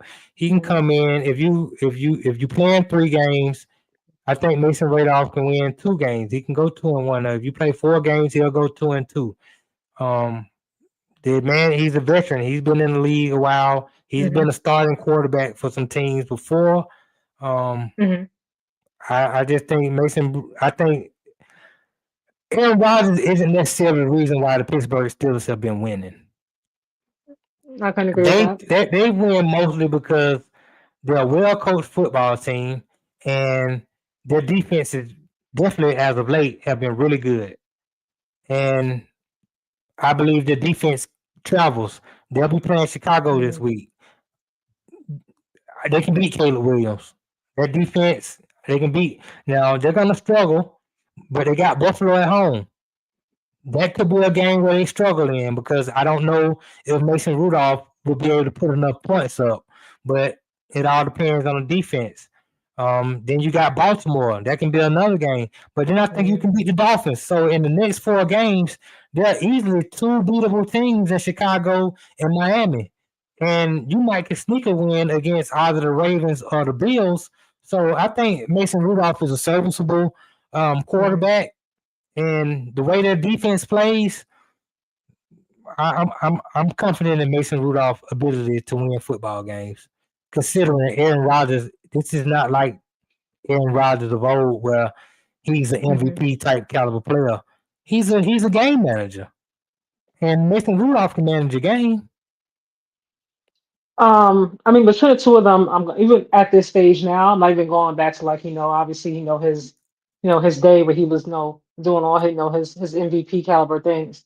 I do still trust Aaron Rodgers more than Mr. Rudolph. With him, to know how many games he's missing, the defense to me, like the past, what, 2, 3 weeks now, they've played a lot better. Yeah, they play But, lights out. prior to that, it was there was something going on. I don't know what it was. Yeah, And I'm just like, I don't know if Mason is talented enough. If the defense doesn't show up, or they're not able to play the way that we are accustomed to the Steelers defense playing, then what happens? There's been some inconsistencies from the defense to me this season. So if the defense is doing what they've done, what we know that they can do, what they did the past couple of games, then yeah, they very right. much have a chance. Well, But if TJ, like he did last season, he goes, well, MIA, and it's like, well, what happened? Where he at? Where'd they go? I don't know. That has nothing to do with Mike Tomlin. I'm talking about yeah, the I'm defense. not worried about it because you're I'm not correct. worried. I just don't trust it. When the Pittsburgh Steelers got completely healthy, when they finally had everybody back, and we expected them to be lights out, they played horrible as a defense. But after that, they seemed to all got on the right page Hmm. because the Colts, they did uh they did a number on the Colts. The Bengals just yesterday, we saw what Joe Flacco had been doing. He was 450 yards, 500 yards. I'm not gonna. Young, I can't. I'm not. I can't go by the Bengals. I can't. yeah, but the Bengals been And putting up points. They've been one of the best they ha- they offenses in ha- the league with Joe I, Flacco.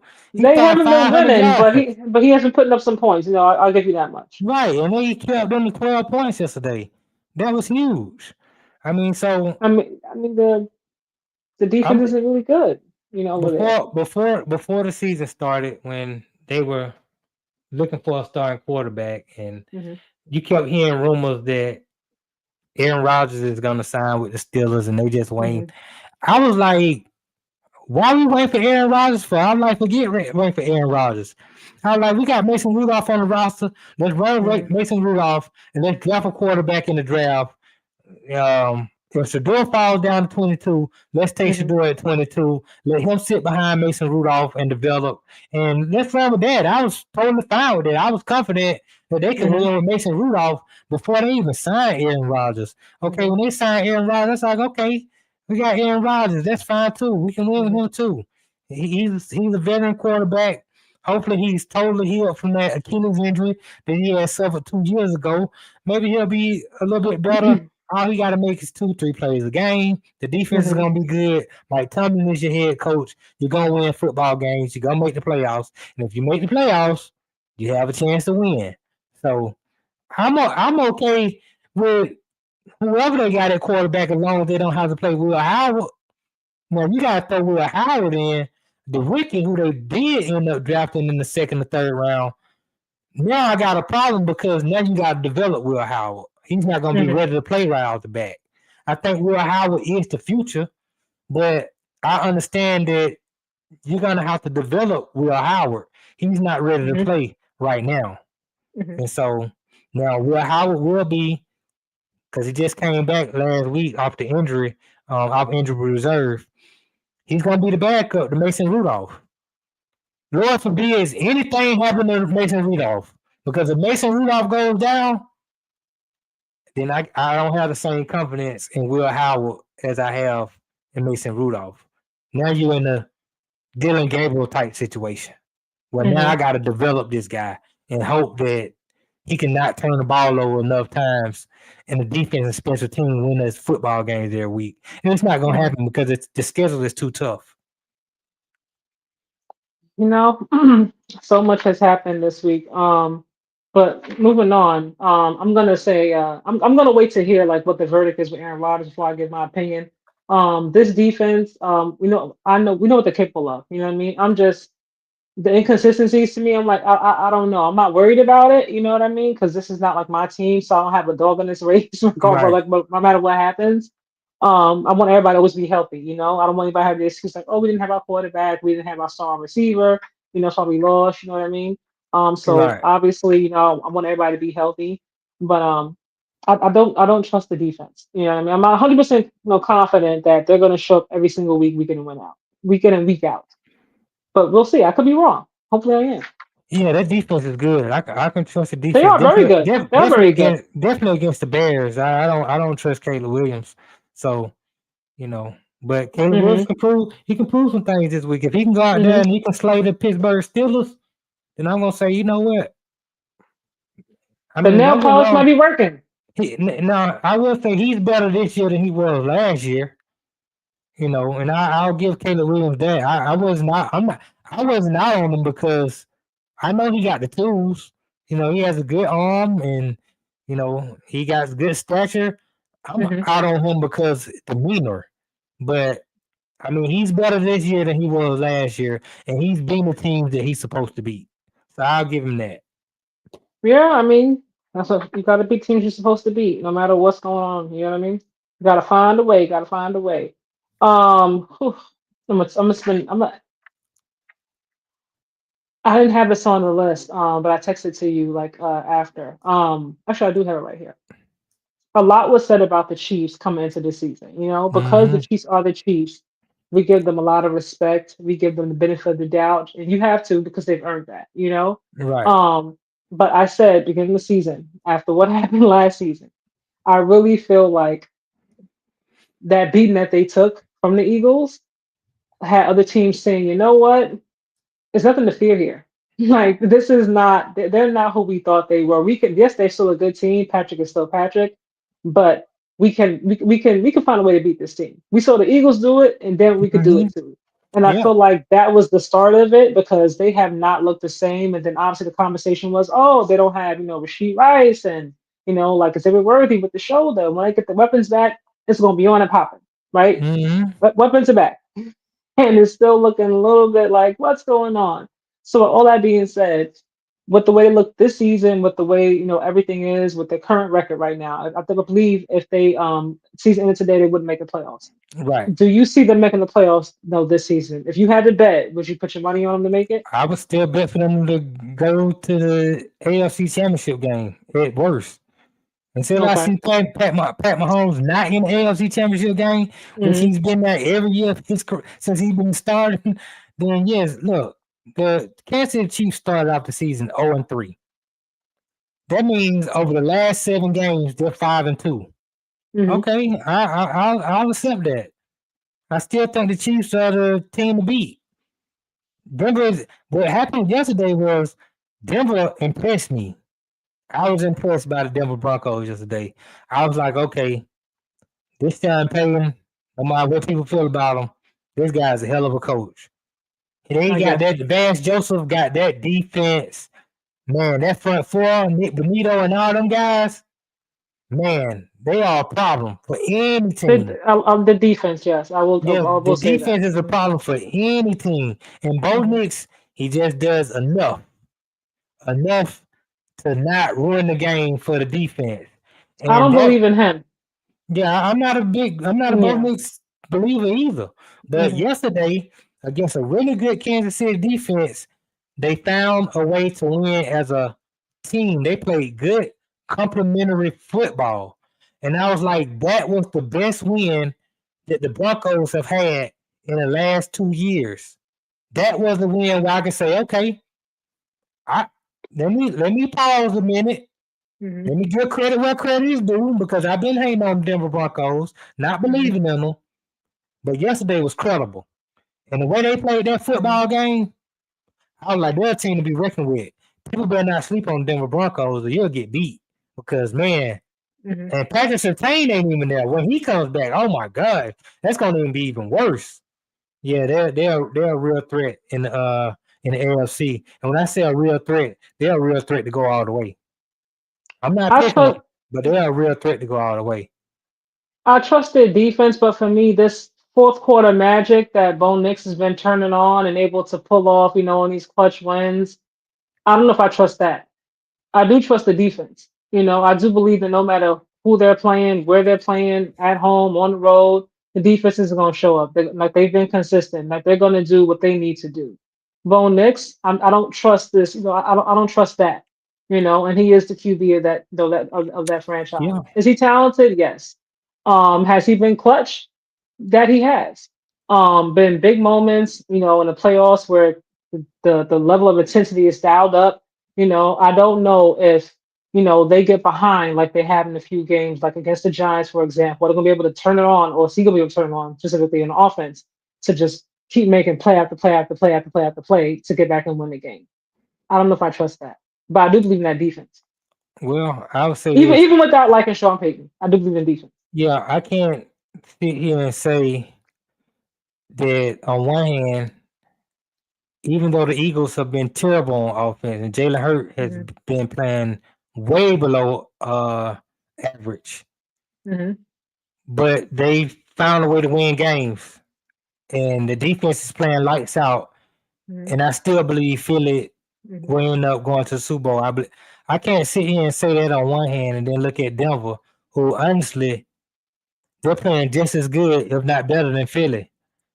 And their offense, no, it isn't. It isn't the best. Even though Bo Nix had a stretch where for 2 weeks he contributed to 8 touchdowns.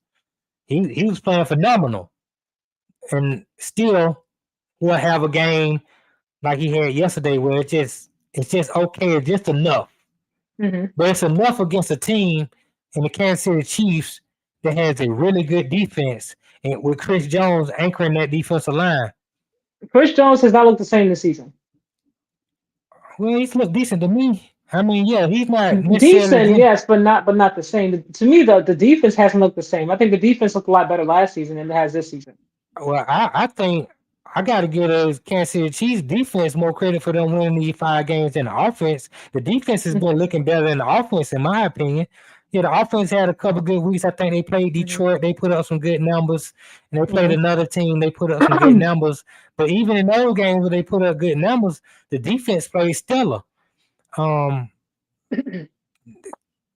Kansas City is still figuring some things out, and one Okay. quarterback, I just can't doubt to this point because I still believe he's the best quarterback in football, and that's Pat Mahomes. So, like I said, over the last 7 games, they're 5-2. They lost to a really good team yesterday. They came down to the wire, came down to a game-winning field goal. So it wasn't like they were blown out or they never had a chance. No, they Hmm. played a team that defensively, I think the best defenses right now is probably Cleveland, Denver, and Philly. Well, they played one of those defenses. It was gonna be tough. I just think at this point, Denver is a team to be reckoned with. Like teams better take them seriously. If you think Bo Nix ain't this or that, but that defense is, and that defense takes the ball away from the other team, and that defense puts Bo Nix in good field position where he doesn't have to do much to Hmm. be good. He Just doesn't manage have the to. game. Hmm. Right, he doesn't have to drive the ball 90 yards up the field because they didn't took Hmm. it away and gave it to him at the 30. So he's already in field goal range. So yeah, I just think they got a good team. They got to be reckoned with. Big dog, we here tonight. We are here tonight, okay, big dog? You're making me smile. Yes, Joshua Tyrell Allen gonna finally beat Mahomes in the AFC Championship this year. I think he was What? asking the question: is Joshua Tyrell Allen going to I, finally beat I, Mahomes in I, I, the don't- AFC I Championship don't this see year? it is, and I don't see a question mark. I see a statement. The way this sentence is constructed. So Oh, okay. I I'm just gonna thought he go. missed a word. No, no, no, no, no. He didn't miss a word. He put what he meant to say. Remember, he said Bills and 49ers in Super Bowl, earlier Yeah, in yeah. this here I think podcast. he So, buttering up to you. you know, so don't be a hater. It's all right. You know No, what I I was mean? just saying. I just think he's It's smoothing all up to right. you. That's all. No, no, no. Don't be a hater. That doesn't. It's not becoming of you. I feel you, It's big dog. shame. You I know what I feel mean? you. Look, I know it hasn't happened before. All jokes aside, I know it hasn't happened before. And honestly speaking, I don't trust the Bills' defense. I said that back in week one, if I'm being completely honest. But I do believe in Josh, and I do feel like one of these years it's gonna happen. Like it may not be this year, although I would love it if it is. You know what I mean? But at some point it will happen. I don't think he's just gonna lose forever. I think he's too talented and too good, to not get to Super Bowl. I don't know. I think he will get there, and hopefully sooner than later, you guys. I mean, he has all the talent in the world. I mean, he's very capable of going out there and winning football games. I What I'm seeing this year from Joshua This Tyrell is a Allen. team out, Did he a call team him effort Josh though. Tyshawn Allen? I don't think that's the same guy. I don't think we're talking about the same guy. I He don't is, know. but I don't know continue. Josh. I don't know Josh Tyshawn Allen. I don't know that guy. Maybe that guy will beat Pat Mahomes, but I'm talking about Joshua Tyrell Allen. Hmm. Joshua Tyrell Allen, like I said, he has all the talent in the world. At some point, I expect him to get over the hump because he's Hmm. just too talented, and they're gonna put the right pieces around him. I don't think that this year is the year because not only do I have concerns with the Buffalo Bills defense, I have concerns with their offense. Hmm. I mean, if Josh Allen isn't Superman like he was just there against the Bucks, if he's not that, I don't think they have a good chance of winning.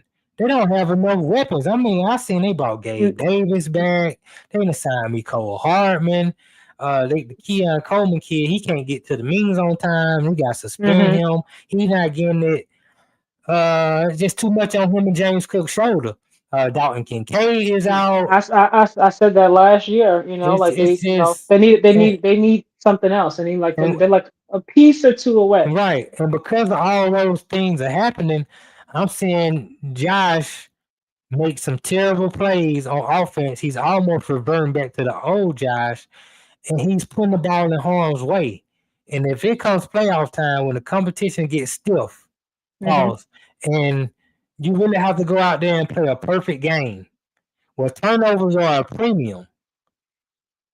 It's gonna be hard for them to win football games if he's turning the ball over 2 times in the football game, along with the defense having holes in it. Mm-hmm. So as much as I believe in Josh Tyrell Allen and I pull for him, and I think that eventually he will get over the hump, I'm Mm-hmm. just not so sure that this is the year. And to me, that like I said last year, it goes back to coaching. This year, it goes back to coaching because the team is this team that you have is who you got to rock out with. Right. It is what it is. So you got Josh. You always got a chance. You got to find a way to take some off of Josh and dare I say James Cook because when you get to the playoffs, it can't just be the two of them. It may work for 1 or 2 games, but you got to have other people other players and things step up. The defense got to figure something else out. They cannot stop the run at all whatsoever. They should not have lost that game to Miami, but they did. That was very, very concerning. Bijan was like a one-man show when they lost to the Falcons, and they couldn't do nothing with him, and he's just one Right. person. So those things are concerning, but this is where the coach comes in. Figure something out. This is who you have, and it is what it is. How can you put the team in the best position offensively and defensively, to help achieve your ultimate goal. Yeah, I mean, just sometimes I think you don't have the personnel. No, No, I don't think they do, but there's no more trades to be made. Nothing else no, can no, happen. no. You gotta go. You So gotta go what you got. yeah. You gotta go what you got. I think the head coach. I think he's a fine head coach. He can. Sean. Hmm. Yeah. I think. I think he knows what he's doing. I think he's Hmm. putting the players in the best position to succeed. At the end of the day, the players have to go out there and execute. Hmm. They have to throw the football. They have to run the football. They have to catch the football. They have to tackle, and they got to stop Hmm. other guys from catching the football when when Hmm. when the ball is thrown. Hmm. All you can do is put them in position to succeed. At the end of the day, the players got to go execute. And I do think he's putting the players in the best position to succeed. And right now, because of the lack of personnel that they do have, I think they're putting a lot on Josh's shoulders. And he has to be Superman every week in order for them to win. And that's just really difficult to do in this league. It's not sustainable. Yeah, Right. not week in and week out. Um, Before we get out of here, you guys. All right, I gotta ask you this. I gotta ask you what what in the entire hell is going on with the spitting? What's going on with the spitting? Okay, like we saw it the first week, and then we saw it in college like a week, or so later, and then we saw Jamar spit on Jalen and then lie about it, and then lie about it. I don't know if you guys heard, the sound bite, when them both explaining, what happened and so on and so forth. If you have, I'm just gonna play it really quickly for you guys. Feel me? So it's up. I don't give a football after that. Respectfully, I'm always gonna be all for trash talking and stuff like that. I actually enjoy that part of the game. I think people know that. But and that's what we was doing. I mean, after the first one, the first little thing, the play before, he tried to like crack block me or whatever. I mean, I got up off that, and then we got up to whatever, and he snatched my mouthpiece off my face mask, and that's when I mushed his face mask, and then we whatever. That was just a little scuffle. But the refs told us right there, like, hey, y'all chill, no more of this. Cool. So I'm knowing like, all right, no more. Just talk. Let's keep it clean so everybody's staying whatever. He was saying that you spit on him. Did you spit on him? I ain't never opened my mouth to that guy. What do you think prompted the reaction from him? Well, he don't like some of the words I told him. We've been going back and forth the whole time, so I'm sure some got under his skin. So it was building the whole game. It just wasn't on that drive. The first time we had a altercation, and then it was the second time. Is that the first time in your career anybody's ever punched you in a game? You see me get punched? It looked like you threw a punch. So, just to be clear, you did not spit on him at all. What's he saying? I ain't spit on nobody. All right, I'm gonna let you go first. I'm gonna let you go first. What do you think about that? About the whole situation? And I hate that Chase had to lie. Cause now anything you say going forward, I can't believe you. You lied. Do And you they think just it's like, possible that like maybe he forgot he did it, like he was like no, zoned you ain't out, forget. No, you like got unless he had CTE already. He ain't uh-huh. forget that quickly that he spit on another man. It Because was for you to disrespectful. lie, knowing that there's so many cameras around, I'm like, it's not a smart lie. Like you can't even try to cover that up. We could see it in 4K, 5K. Man, I tell you, these kids today, I blame this on parenting. These kids have no discipline, How old is and Shamar? and they're, shoot, I mean, he has to be like maybe 25, 26 years old, maybe. He's a Mm-hmm. kid. He's 26 You is the you new, call that a kid? Okay. yeah, because 25 today, 25, 26 is like a 21-year-old, a Mm-hmm. 20-year-old. No, that's just where they are right now. If you got a 19-year-old, he's really like 15. If you Mm-hmm. got a 15-year-old, he's like 11 or 12. Because these kids have been coddled and nobody wanted to whoop their ass when they was coming up. When I was coming up, if your parents found out you spit on somebody, you probably gonna get into a fight in the street. Whoever you spit on is gonna be a fight. But when Mm-hmm. your parents found out you spit out your mouth on somebody, you get your ass whooped. Mm-hmm. And they gonna tell you, no, don't ever spit on nobody. That's the most degrading, disrespectful thing you can do. Mm-hmm. And so these kids clearly have never ever been told by a parent growing up that this is unacceptable. This cannot happen.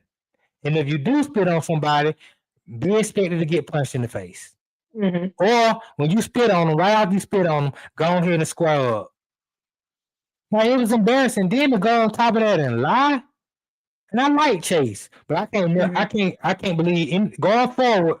I would never believe anything that Chase has to say without me Mm-hmm. verifying it for myself first. Because, in my opinion, and not in my opinion, it's a fact because he Mm-hmm. lied. He's a Mm-hmm. liar, Mm-hmm. and that's even worse. That's a character flaw. Reading Big Dog's comment, I think you should be suspended without pay for the rest of the season if you spit on somebody. He was, I believe, suspended for one game, the next game. And he's going to lose about, I think, $507,000. And I forgot, the exact number, but somewhere around that. Um, I really feel like I'm not going to go to parenting, I will say because he is who he is, what he means to, to the Bengals, like because his production is so high and they depend on him, like he knows he can get away with certain things, like he's a grown man. His mom may curse him out, when she called after the game or, but she's not going to whoop him at this point, and he But you knows got to do that. that when you're young. Because this Hmm. ain't the And first he, time he spit on somebody. I can guarantee you that. This is not the first time he spit on somebody. He spit on and somebody before, and he faced no disciplinary action for it. And that's what I'm saying. It all goes back to if him and Jalen were outside, like without any security around, I don't think he would have been that ballsy, because he knows there's a probably a really, really good chance that he would have got Right. beat all the way down, but because I'm here, I'm protected, I may get fined, but I can pay for it, whatever, you know what I mean? I can do it. I'm gonna be playing because they need me, I'm that guy, I'm arguably the best, wide receiver here in the league, depending on who you ask, I can get away with it. I can pay it. I can get away with it because I'm that good, and there's not going to really be any consequences. So I do feel like I'm not going to say suspended the whole season like Big Dog, but I do feel like there needs to be stiffer like penalties when people do that, and it's blatant, and you lie on top of it. We can see it clear as day. I do feel like they both should have been ejected from that game. I don't think it should have been Jalen. Ramsey got ejected from the game.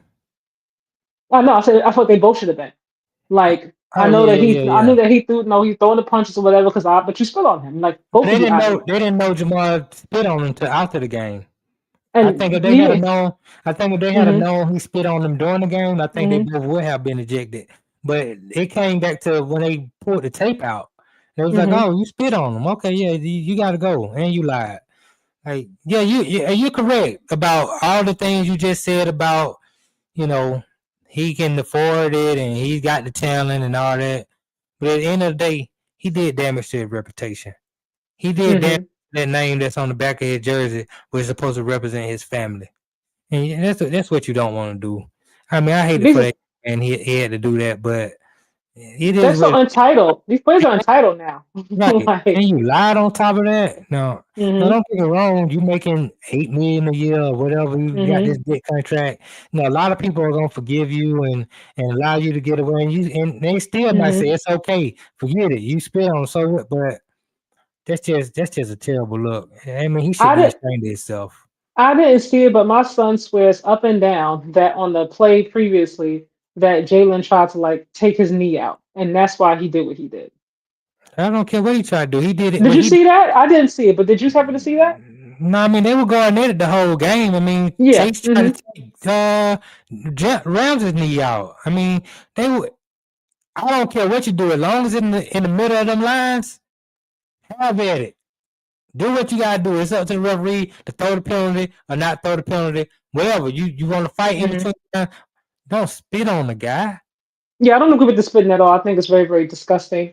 And I Right. think when you do it, it's like he said, it's up. Like football is out the window. You know what I mean? Like I'm gonna deal with you in court like you would do out in the street, and I'm putting hands on you. And if I can't do it right now, I'm waiting in that tunnel, or I'm gonna catch you at some other time. But it's gonna be Right. up until I get my lick back. Period. Keep your bodily fluids to yourself. Yeah. Amongst men. Now if it's a girl out there, she spit on you, you spit on her. That's different. I don't know what that might mean, but amongst men, God. keep your bodily fluids to yourself, bro. You should always keep that to yourself. Yes, Like period. I Like agree. keep it spit to yourself. You spit on the ground, you spit on the floor. But I feel Right. like now players are becoming a little bit too comfortable with it. So if you're Roger Goodell, like what do you think should be the penalty so that people like it stops before it becomes like a trend? Well, every player in the league doesn't get paid what Chase gets paid. True. Another Jalen player, didn't doesn't. yeah, another player. Well, even Jalen don't get to pay where he's getting paid. But I'm saying if another player, a lesser player, does this and he has to miss a game and miss a game check, it's gonna hurt him Mhm. a little bit more. It is. So don't get me wrong. I think being suspended for a game, I think that's fair. I'm not gonna go to suspending him for the whole season or suspending him for multiple games. I'm not gonna go hmm there. But I think of the game suspension, I think the fine could have been more. Because missing a game, I think he's only gonna get fined a little bit under $450,000. If you fine a guy $3 million for spin on hmm the guy, that'll cut that out real quick, regardless of I how can much you I can make. I can agree with that. Yeah, stiffer. Yes, something that's gonna make you say, "Let me think twice about this because I want my money." Like Right, I want right, my money. I need my money, yes. So especially if you yeah, don't make as much as somebody else, like Jamar. right. $3 million. That's the penalty for spin on the guy. And if you can pay $3 million for spin on the guy, then have at it. But I don't think many players can afford $3 million for a selfish act. So Big Dog says season suspension, no pay. Need real harsh penalties. You definitely coming real harsh. You definitely are. I mean, I feel where he's coming from. I just can't agree with it because hmm there are players that do a lot of things worse than hmm spin on players, and they'll get 4 games or they'll get 8 games. And so that tells me, okay, what if a player has a domestic violence case that goes hmm against them? Well, if you suspend a guy a whole season for spin on somebody, then a guy who has a domestic violence it has been proven to I'm gonna have say, is done it this. proven No, or we're I'm saying talking a about guy. just the No, I'm allegations? saying a guy Okay. who has been proven, Ray Okay. Rice. hmm Then his career should be over with. hmm And I don't think that should be the case either. I think you suspend them for enough game, depending on each circumstance will be different. I mean, you hmm look at what Rasheed Rice did. I think what he did is way worse than somebody spin on somebody. They suspended him hmm for 6 games. Well, They if did, yeah. you going off the scale of spit equal a year, then what Rasheed Rice did at least deserves 2 years. So I'm I, saying if we're gonna go harsh, we got to go all the way harsh on everything. We can't pick and choose. I Let's get what just you're saying. I do feel like certain situations. I mean, every situation is not the same. But I get what I get both of your points actually. I don't agree with the whole season suspension. To me that it's a bit excessive unless this is that you've done more than one time. You have a history over the Right. years, of multiple seasons spitting in people's faces. Then it's like, okay, we really gotta like really Oh go yeah, harsh and yeah, put yeah. put the hammer down with you because you just nasty, you Right, disrespectful, you don't give a damn. There's something right, different. right. But for someone, let's say, who did it one time, still disgusting and messed up and disrespectful. Um, but I'm gonna say maybe a hefty fine, and I'm gonna go 4 week suspension. I'm a month. I'm gonna go a month because we need to know now. Like this needs to stop. Period. Like this is not gonna be tolerated. You can shit talk. You can say what you want to say. Obviously you can hit somebody really hard. This is the NFL. It's a very violent sport. We're not gonna have people spit on people because somebody's gonna get hurt one of these days. Oh Somebody's yeah, gonna get yeah. hurt. I Like heard if this keeps it up. James Harrison Like said, "If y'all spit on me, I'm gonna find out what he had in the off season." So it can. there we go. Yeah. This is real serious, and definitely when you're talking about football players, Hmm. I tell everybody in the world, two kind of athletes you don't want to fool with is Hmm. football players and professional wrestlers. These Hmm. guys are crazy in real life. Hmm. They don't give a damn about lawsuits and all. Hmm. Like you can an NBA player, not all of them, but just about most of the NBA players, you can go Hmm. up to them, you can say what you want to say to them, you can slap the hell out of them. It don't really matter. They're gonna be careful about not being sued. They care about stuff like that. Baseball players, but football players, UFC fighters, professional wrestlers, Hmm. these folks crazy, man. These folks will kill you. Your accent is hilarious when you say that. These folks crazy. What Oh accent? man. Yeah, okay. What accent? No, no accent at all. We don't hear anything. But no, oh man, Big Dog said 2 seasons for proven domestic violence. Big Dog says you're gonna just be out the league if it happened too many times. Like 1 season for spitting, 2 seasons for proven domestic violence, and then 3 seasons for what, Big Dog? You're gonna be they're not gonna mess with you, I'll say that much. I mean, Because I seen a guy, kill somebody and came back to the league. who killed somebody and came back? Come on. The wide receiver used to play with Pittsburgh and Uh-huh. Santonio Holmes. Yeah, Hmm. killed somebody, man. I mean, it wasn't murder. It was Hmm. more like I think he wrecked them in the Self car or defense? something. No, no, it Hmm. was like a driving. He wrecked them. So it was a driving situation. Killed somebody. By He came accident back. though. Yeah, yeah, but he still killed Oh, okay. somebody. Yeah, and he Like came back to the manslaughter. I league. mean, like Yes, vehicular homicide manslaughter. or something. Okay. Right, right, right. Okay. He had to go down for a minute, but he came back and he got back Hmm. in the league. I, you can damn near do anything Hmm. outside of protesting for black people rights. As long as you don't do that, you can do anything and get back in the league. I'd rather be forgiven if you got Hmm. enough talent to You play. got no talent. There we go. I'm about to say your talent's up Right, here. Like right. they'll help So, you. They'll help you escape from jail. Like depending on how talented you are. right. But yeah, so as of right now, it's just seems to be the 1 game suspension. But I do think if this keeps happening, someone else does it, and then again, we're gonna see some stiffer penalties. I do feel like Roger Goodell should get ahead of this now. Because for those who do make a lot of money, they're like 1 game, I could eat that. I'm good. I'm good.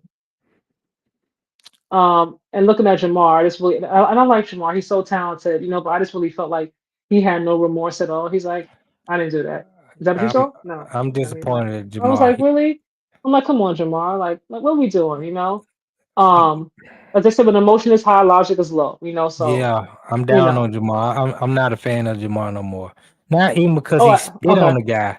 I'm not Hmm. mad at him because Because he he spit lied. on the guy because you lied. When you go in front of the press conference and they ask you Hmm. questions, the media members they ask you questions because they represent the fans that Hmm. are not there. They all the fans Hmm. can't sit there and ask you questions. So they got some media members who represent the fans and ask the questions the Hmm. fans would probably want to have the answers to. So Hmm. when you answered that question and said you didn't do that, you lied to me. Hmm. And I just don't take that kindly. Like you lied, bro. All right, I can't believe nothing you say going forward. Hmm. Um, Big Dog, I see a comment that Big Dog got. He's Oh, talking hold about on. the Mike Vick situation. Um, Hold on. Oh, he put two comments in here. Hold on. yeah, I feel I remember yeah. that he killed them and was back in the league, but act like they didn't, Michael Vick, like they didn't Michael Vick back with some dogs. Mike Vick went to prison for 2 years. Mike Vick is a legend because Mike Vick is the first player to get $200 million contracts. He got $100 million contract out of prison. Hmm. That just lets you know how talented he was.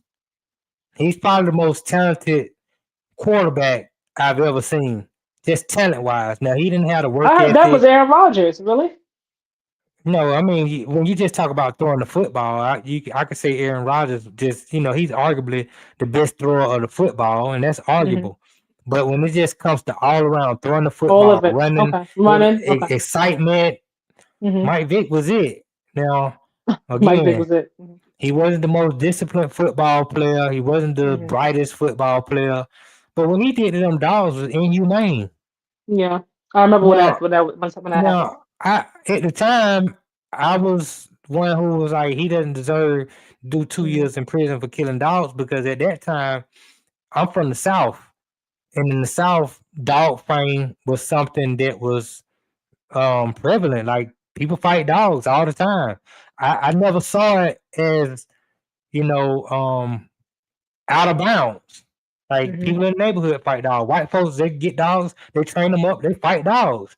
It I wasn't even never a agreed black. with it. I It think it wasn't is even a black inhumane. thing. I mean, Yeah. it is inhumane. I mean, don't get me wrong. Once again, I'm saying from the Hmm. culture I grew up in, I knew good people. I knew people who were decent role models in the neighborhood that fought dogs. Hmm. And so, but when I heard about they would put the dogs in the tub, pull the dog out, shock the dog. Like now, I'm like, okay, these dogs ain't even getting killed in the dog fight. They getting killed because they lost the dog fight, and you got to put the dog down. I'm like, come on, bro, that's just a little bit too far for me. So I'm okay with Mike Vick doing some jail time, but I think 2 years and to take away his career when I just thought, you know what, if you find the hell out of him, if you charge him $1 million per dog that you kill, that'll kill all the dog fighting. Ain't nobody fighting dogs no more. But in the South, they fight chickens, they fight dogs, they put bugs in the jar, they make the bugs fight. They'll put anything together and make them fight. They got fish that they put in the water, they're gonna fight each other. I mean, they just people in the South like to see animals, insects, or whatever they can get fight. People, that's just how the South is. So me growing up in that environment, I didn't see it the way the rest of the country saw it. Hmm. So, but I was younger then and now I see, I see that a lot of these dogs are family members to to their Yeah, owners, I grew up especially I grew up with dogs, so for, like to me yeah, that's me I too. don't care if they fighting, you're shocking them, whatever, Yeah, fish. I don't like insects, but I don't think anything I don't think God put dogs here for us to just make them fight, to the death. Then if they lose, let me just take it, and right. I've seen people like, I put agree. animals on fire. Okay, I'm like, what are Yeah, y'all see, doing? that's just too I'm much. That's like, just what's too happening? much. Like I don't, but I know dog fighting was a popular thing. I couldn't do it, and I couldn't be with somebody who did. Like even like Right. friendship wise, I'm like that's too cruel for me. I couldn't do it. But he did go to jail. And I think he learned his lesson. Oh yeah, he learned his lesson real quick. They changed Mike Vick. Big Dog said, he's about Jamar Chase, y'all. He spat on somebody and lied about it. I will still take him to San Oh yeah, Francisco. now he got the talent. Again, he got the talent. And so Hmm. now if he loses his talent and he spit on somebody, he's out the league. But because he's Jamar Chase and he's still young and he still can catch a slant route and take it all the way to the house, he'll be Even if fine. it's someone who's not as talented as Jamar Chase, like the past two times, like this season, I'm not going back like into previous years and decades and stuff. Like this season, like you suspended one game. So if somebody else, let's say I don't know, third strings, Tyler backup, Lockett. You Tyler know, Lockett you're spit on gonna, somebody, he's done. and that to me, like I said, you got to keep the same president to me if that's the case. Like if you're gonna They don't. suspend, to suspend. Like if you're gonna No, I'm not saying. I'm not saying fine, the then league. fine. You No, know. no, no. I'm not saying the league. Like if Tyler Mhm. Lockett spit on somebody, the Mhm. league would just give Tyler Lockett one game. Mhm. The Raiders are gonna say, "All right, that's enough. Oh, okay. Okay. You're not I get what you're even saying. worth Okay. the trouble. We done with you." Mhm. Okay, I get what you're saying. Okay, she's about the league. Okay. Right. Hold on. Before we get out of here, as a kid living in Harlem in the early 90s, I used to see dog fighting all the time. Dog fighting was very, very popular, big dog. You know, you both are right. To me, I think like he said, I think the perfect word is inhumane. I think it's really, really cruel. Yeah, it is To crazy. go get a dog or breed a dog or raise a dog just to fight and just keep fighting and fighting until it just just bleed to death. You Well, know, I don't. they put a lot of money on them dogs. It's an investment. I mean, they have whole kennels. They get a lot of dogs. They train them up. And Hmm. while And they're in the training process, it's cruel. Yeah. while they're in the training process, these dogs are well taken care of. They're fed good. They're treated. They got big cages and they can roam in the backyards and they do all that stuff. But at the end of the day, at some point, these dogs got to go in the cage and they got to fight. And all dog fights aren't created equal. Some dog fights, there's a clear winner, clear loser. You take your dog Mhm. out. Sometimes the fight is to the death. Those are the most cruel ones. Well, one of Yeah. these dogs got to die. That's on some gladiator type stuff. Like that's just too much. But Yeah. even if you fight a dog and your dog lose, they don't keep that dog who lost as a pet. No, you can't. They're like he's done. Because he's Yeah. Yeah. Yeah. psychologically Yeah. You damaged, ruined and him. Yeah. so you gotta kill that dog. And that's how I just don't like that. Hmm. I feel the same way about horse racing. I don't like that A either. lot of people Yeah. are okay with horse racing, Hmm. but I think horse racing is inhumane. You beating a horse, you got the spikes to make him go faster, and Lord Hmm. forbid the horse breaks an ankle. You got And to you take put him the out horse back. down. Yeah. Hmm. And I just think making money off animals competing is is inhumane. Period. Yes, Just indeed. just let them be in the wild, and they'll figure out survival that way. Well, I mean, look, in Michael Vick's case, you're very successful. You don't need that kind of, you don't need that money, for dog fighting anyway. Yeah, but he ain't that bright of a person. He's not the what they say. He's not the sharpest pencil in the box. I don't think he expected, obviously, to be, to go to jail for no 2 years either. Well, a lot of people don't know because they're not from Atlanta, and I am, and I've been around. Man, there's a lot of stuff the Falcons swept on the road. There's a lot of stuff Michael Vick did that people don't even know about. They knew about these things. They'll be like, "Oh man, he's a terrible person," Hmm. but they didn't want people to know everything about Mike Vick and what he was doing and how he was treating kids. I know some stories about Mike Vick, and I Hmm. was his huge fan, so I was like, damn. Even when I was in him, I was like, damn, why Mike Vick do that? But Hmm. he had a cannon and he ran the 4-2 at the quarterback, and so I rolled with him anyway. Hmm. But Mike Vick wasn't the kindest person when he was down here in Atlanta playing quarterback. So, you know, everything Right? I'm thinking the same thing. turn The around. dog, he about to go on, get on here snitching, Nah, I ain't gonna you tell know? on him. I'm just letting everybody know, like it was told to me, like it was broken down to me when I was hearing like some of the stuff that was going on. I was like, Hmm. I can't believe this. He's like, yeah, but the Falcons were doing a good job of covering up. So y'all got to understand. I say this to say that these NFL teams, when a guy has a lot of talent, They cover up your stuff. they'll Yeah. cover up a lot of mess.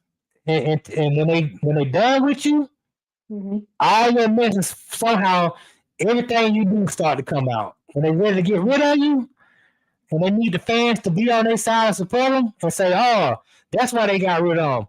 But these guys are doing a lot of stuff that you don't know about, but they're not ready to get rid of them yet, so they cover it No. up.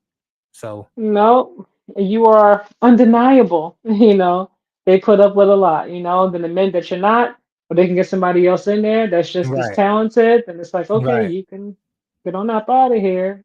We don't need you anymore. All right, you guys, that is it for tonight's episode. We have been on here again almost 3 hours, you Yeah, guys, and yeah, really, that's becoming a common thing. I think the Shedeur topic took us over It because that one always took, yeah, does. that one took us all the way, like 55 minutes, Right. it should be driving me crazy with that Kevin Stefanski defending. Yeah, I So, just be having you to know, keep raising it 100 raising with you. my blood pressure and whatnot. Yeah, I don't want to do that. Whew. But I'm Yeah, I calmed don't do down that. now. Woosah, you I'm guys, you know glad. what I mean? We're back. We are back. We're gonna be going into week 12. Do you have I'm not even sure who's playing who, should I say? There's so many games that are happening. What are you looking forward to before we got out of here really quickly, week 12? If Well, anything. well, I would say that we're in the crux of the NFL season right now. Hmm. Everything is starting to shake up. Week 12, teams are going to start to put themselves in playoff position. There's going to be Hmm. teams that start to take themselves out of playoff position. And this is going to be a big week. Game I look forward to this week will be the Colts and the Chiefs. Mm. It's gonna be a huge game. Um, Chiefs need a win. A loss will take them under 500 and will put Hmm. them even further behind the eight ball because, like you said Hmm. earlier, if the season ended today, then Yeah, they're not they'll be serious. in the ninth slot, Hmm. and that's just not gonna cut it. Um, I think also this week, if Aaron Rodgers is out, we don't know just yet. He's Hmm. 50-50. We don't know if he's gonna be out a week or he's gonna play. But the Steelers and the Bears, this is the big week Hmm. because the Chicago Bears playing in the division with Detroit and Green Bay. Hmm. And I don't know how many teams out that division is going to be able to make the playoffs. So the best thing to do is win the division if you can. And so, also, of course, if Dylan Gabriel doesn't get out of concussion protocol, we got to be expected to see Shedeur Sanders this week. This could be a big week. I look forward to seeing Shedeur come out there, There we play, go. have a Forget whole Dylan week, Gabriel. have a whole week with the ones, and A it's whole in week. Vegas. It's in Vegas. You get to go sit in front of your mentor, who didn't draft you, by the way. He passed up on you 3 times. You get to show your mentor, Tom Brady, oh, you'd rather go with Geno Smith over me? Yeah, I look forward to that. And also the Eagles and the Cowboys. Eagles and the Cowboys. It's gonna be a huge game.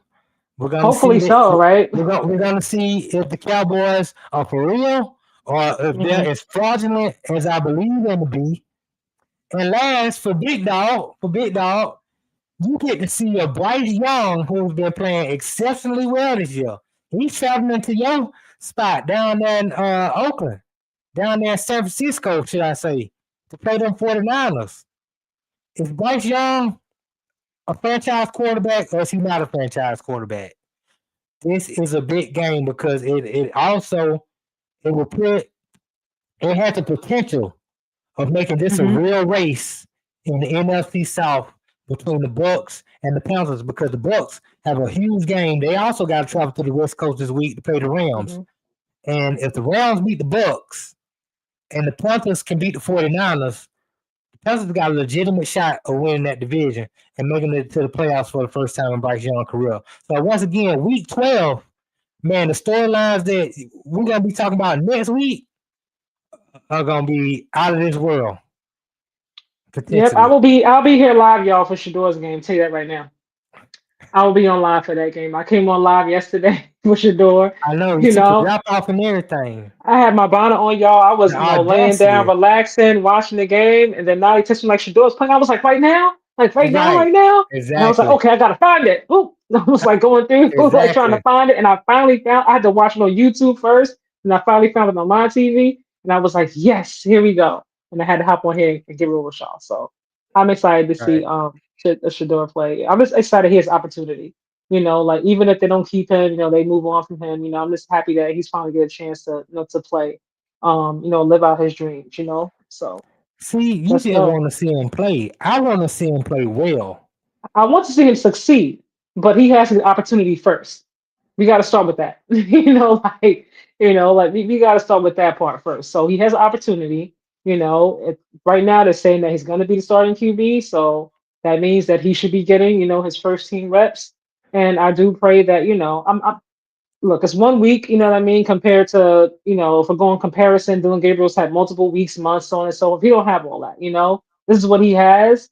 He has to make the best of it, So I'm hoping that he can. Yeah, I hope he can too with that shoddy offensive line that it seems like they're holding every other snap or they're letting the guy clean through up the middle. Uh, your wide receivers aren't that good, but hey, you're gonna have first team reps all week. I mean, honestly, Barring Dylan Gabriel not passing the concussion protocol, which I don't think.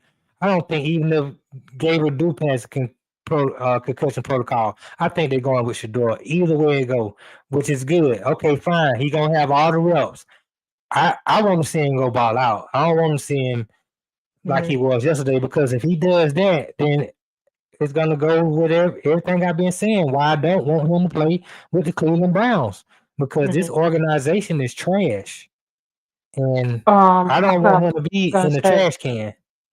You know, but it's the opportunity that you got. Make the best of it. I'm pulling for you. yeah, I hope you ball out, and if you ball out, I believe they're going to keep you in as a starting quarterback going forward. Because at that point, I don't believe that. I don't believe. they need to find out if you are the guy next for the next year, or if they need to Mhm. go in the draft and take that kid out of Indiana. Even if Shador does ball out, I still feel like Kevin is gonna be like, I gotta go back to Dylan. Like he was playing good No, he enough. can't. Like He won't be I able don't. to.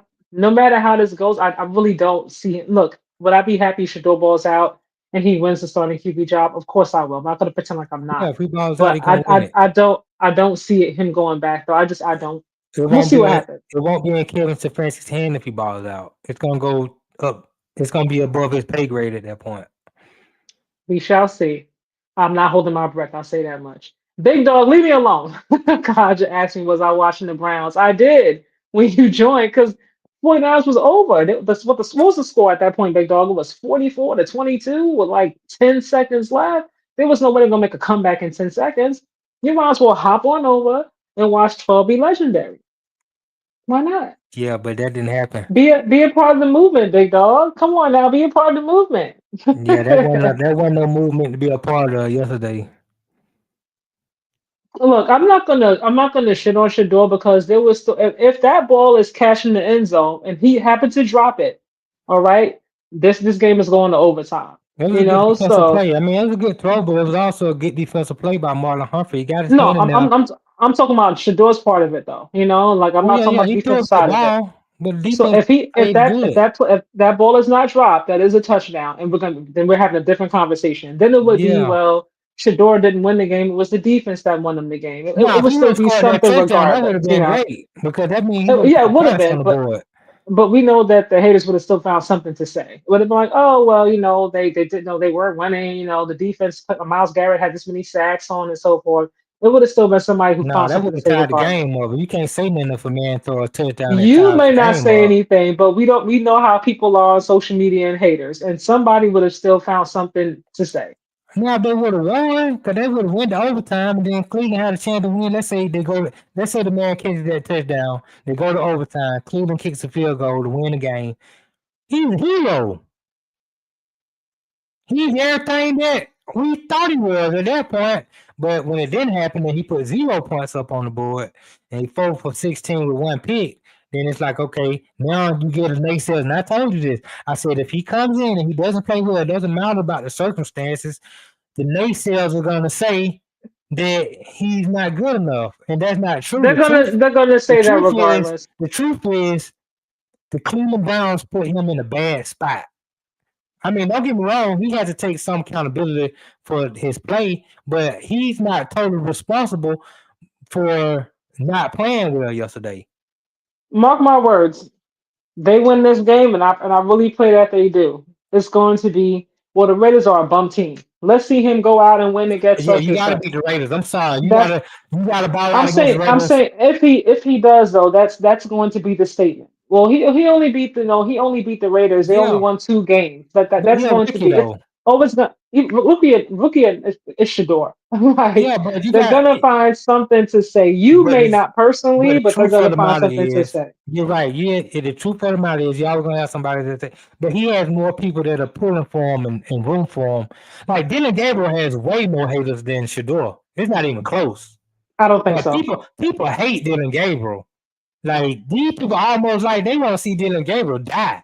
I'm like, God dang, like I give the haven't kid a seen chance. I haven't seen People, any comments like I'm that saying for Dylan Gabriel at all. all the shows that I'm watching, have seen clip. Like I said, I don't watch Mhm, TV, so I don't know what's mhm. going on ESPN, First I'm Take, talking Get about Up, podcasts. and I'm all talking that. about podcasts. But Yeah. Nightcap, Shador, and pulling for They, they. they, but they've never wished that Dylan Gabriel died or nothing like that, No, or but trust that God but I'm hurt. saying, but No. you, I didn't say they, which he, the only player that really done came out and said, I wish bad for Dylan Gabriel is Talik Akib or whatever his Hmm. name is for the Gilbert Arena, all them Oh, okay, I guys. haven't heard that. Okay.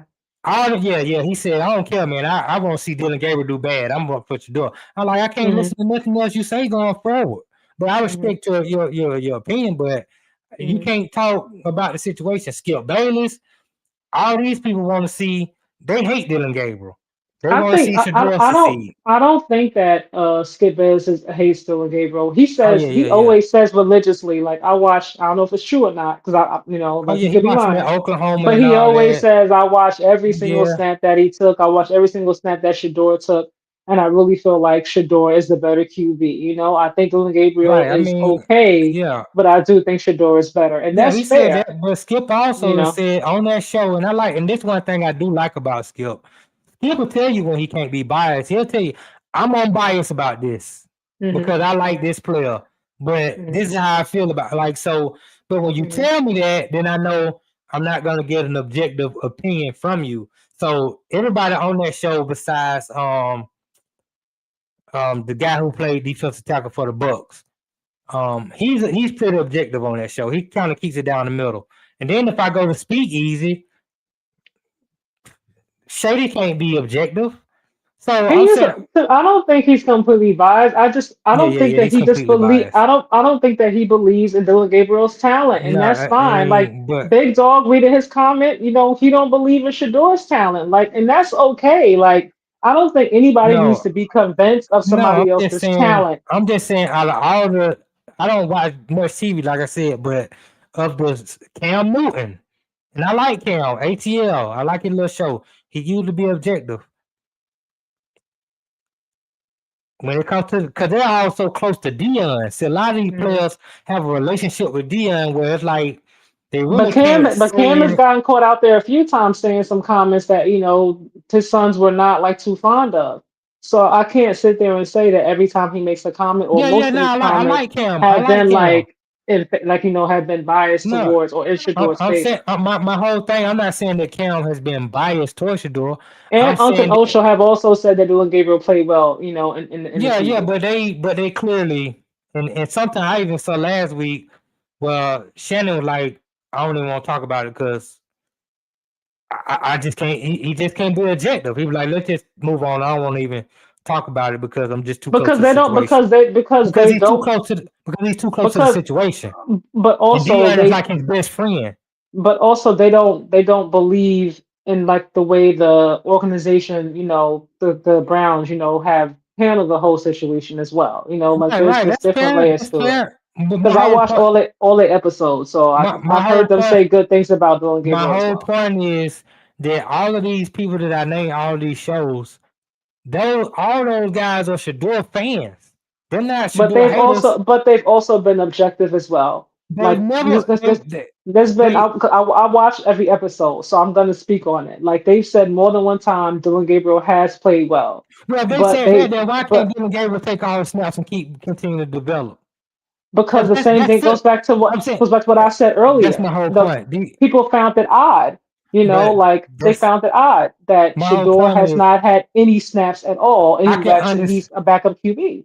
I can understand that coming from people who ain't played football like myself. But they have But played people, football, and that's how that's they my whole point. feel. People who So have been in the but game. that doesn't make them biased because you don't agree with it. That means they have a No, different no, it ain't opinion. got nothing to do with being in the green. I'm saying I don't care whether you agree with it or not. My whole point is at least don't lie to the people when it comes to telling people how football organizations work. Now you can have your opinion, you can ride with who you ride with, don't ride who you don't want to ride with, but don't make stuff up when it comes to So you how mean these it's not, organizations are so ran. when you heard Rex Ryan and Damian Woody say, and they're both been very objective, especially Rex Ryan when it comes to Shedeur, that it's very odd and weird that Shedeur like they haven't had not one rep with him at all. That doesn't tell you anything because we definitely can't put them in a situation of saying they want to see Shedeur ball out because that's definitely not Rex Ryan's vibes. It doesn't because So they don't know what they're I talking agree about with either, and they Red also Ryan. have played. Like Red And Ryan's Rex is Ryan is a coach, yeah. I mean, I listened to the former whole coach. I listened to the whole Rex Ryan clip, and he I was did as on well. point. But and even in that quote, he was going both ways. He was talking out both sides of his neck because he's like, there's some sort of disconnect here, and I agree with that. There is a disconnect there. But you skip But into the part that you want to agree with, though. I'm no, talking but about it's the not whole about. thing. I'm I'm I can't pick bits I'm and pieces only out of talking someone's about. I'm statement that only only fits the narrative I'm of what only I want talking. to hear. I'm only You talking keep about. going to the disconnect part, No, but he I'm only also said that the reps and stuff are weird, and you keep negating that part of his comment. I'm not. I don't know why, It is weird because you have but two rookie quarterbacks. That's my whole point. My whole point is today. Josh McCown wrote a whole diatribe. I mean, it was he might have well wrote 3 pages of telling people the experience of being a backup quarterback who was drafted out of the 3rd round or later because that's where he was. Chase Daniels had a whole thing on. He did a whole video talking about his experience as a backup quarterback. They all say the same thing. It's not fair. We're not going to get the reps. This is just how it goes. And we that's just didn't say how. that he had to get all the reps, but I've heard more than one also former player. Like Yes, I said, it depends on who you again, listen to and who you choose to listen to. Because I'm not just talking about friends or local fans. No, talking about the game. I These men have understand that. also played in the NFL and have won Yes, championships, and they're also saying some of it is weird. And if we it can't is be weird. objective and honest about it, then we shouldn't have the No, conversation. it Because is weird. it's because you keep acting like it's not. No, it's Like weird. But the reason like why it's weird is what we're disagreeing on. It's weird because you have two rookies in that situation. Most of the time, you have a veteran quarterback and a young quarterback, and the veteran quarterback doesn't need all the reps, so you can get the young quarterback 3 to 4 reps. But in this case, which is the first time in NFL history it has ever happened, you have a mhm. case where you have two rookie quarterbacks and you want to develop the one rookie quarterback who is the coach's guy, and the coach wants to give him all the reps. So you don't give the 5th round quarterback any reps, which is doing him a disservice, is doing him a disservice because he's not backing up a veteran quarterback. He's backing up another rookie, which is why everybody in the front office should be fired because they're trying to do something that has never been done in the history of the NFL. And that puts you in a vicarious position to where even Rex Ryan and anybody who's watching this situation from afar can tell you that something is terribly wrong inside of the front office of the Cleveland Browns. Those guys are not on the same page. And because you're not on the same page, you're doing a disservice to both of your quarterbacks because your 5th round quarterback, who's now your backup quarterback, is not getting reps in practice. And he's not getting reps in I don't see practice. where the disservice to Dylan Gabriel has been, as he's gotten all the reps and then some from the very beginning. What's the disservice to him? The only He reason has Shador's playing now is because he's hurt. he And Dylan Gabriel start when he heals up, he'll be back in the front Dylan seat the way Gabriel it started seems. getting all the reps when he became the starter. Until then, he was getting some of the reps because Joe But my Flacco. point is that he still has been put in better position Yes, to succeed because when Dylan aside from Gabriel was Shador. because So when Dylan that's how my is he whole not? point. That's my whole So point. what are we saying here? Because when Dylan Gabriel was the backup, he wasn't backing up another rookie. He was backing up a 20-year vet. The 20-year vet doesn't need all the But reps. you said that they both been done a disservice. What's the disservice that has been done to Dylan Gabriel? Where is it? Because I'm not seeing it. So point it out. The disservice that has been done to this Dylan Gabriel is what we're about to see right now. when what I expect Shedeur to go out here and ball out this week against the Raiders. Hmm.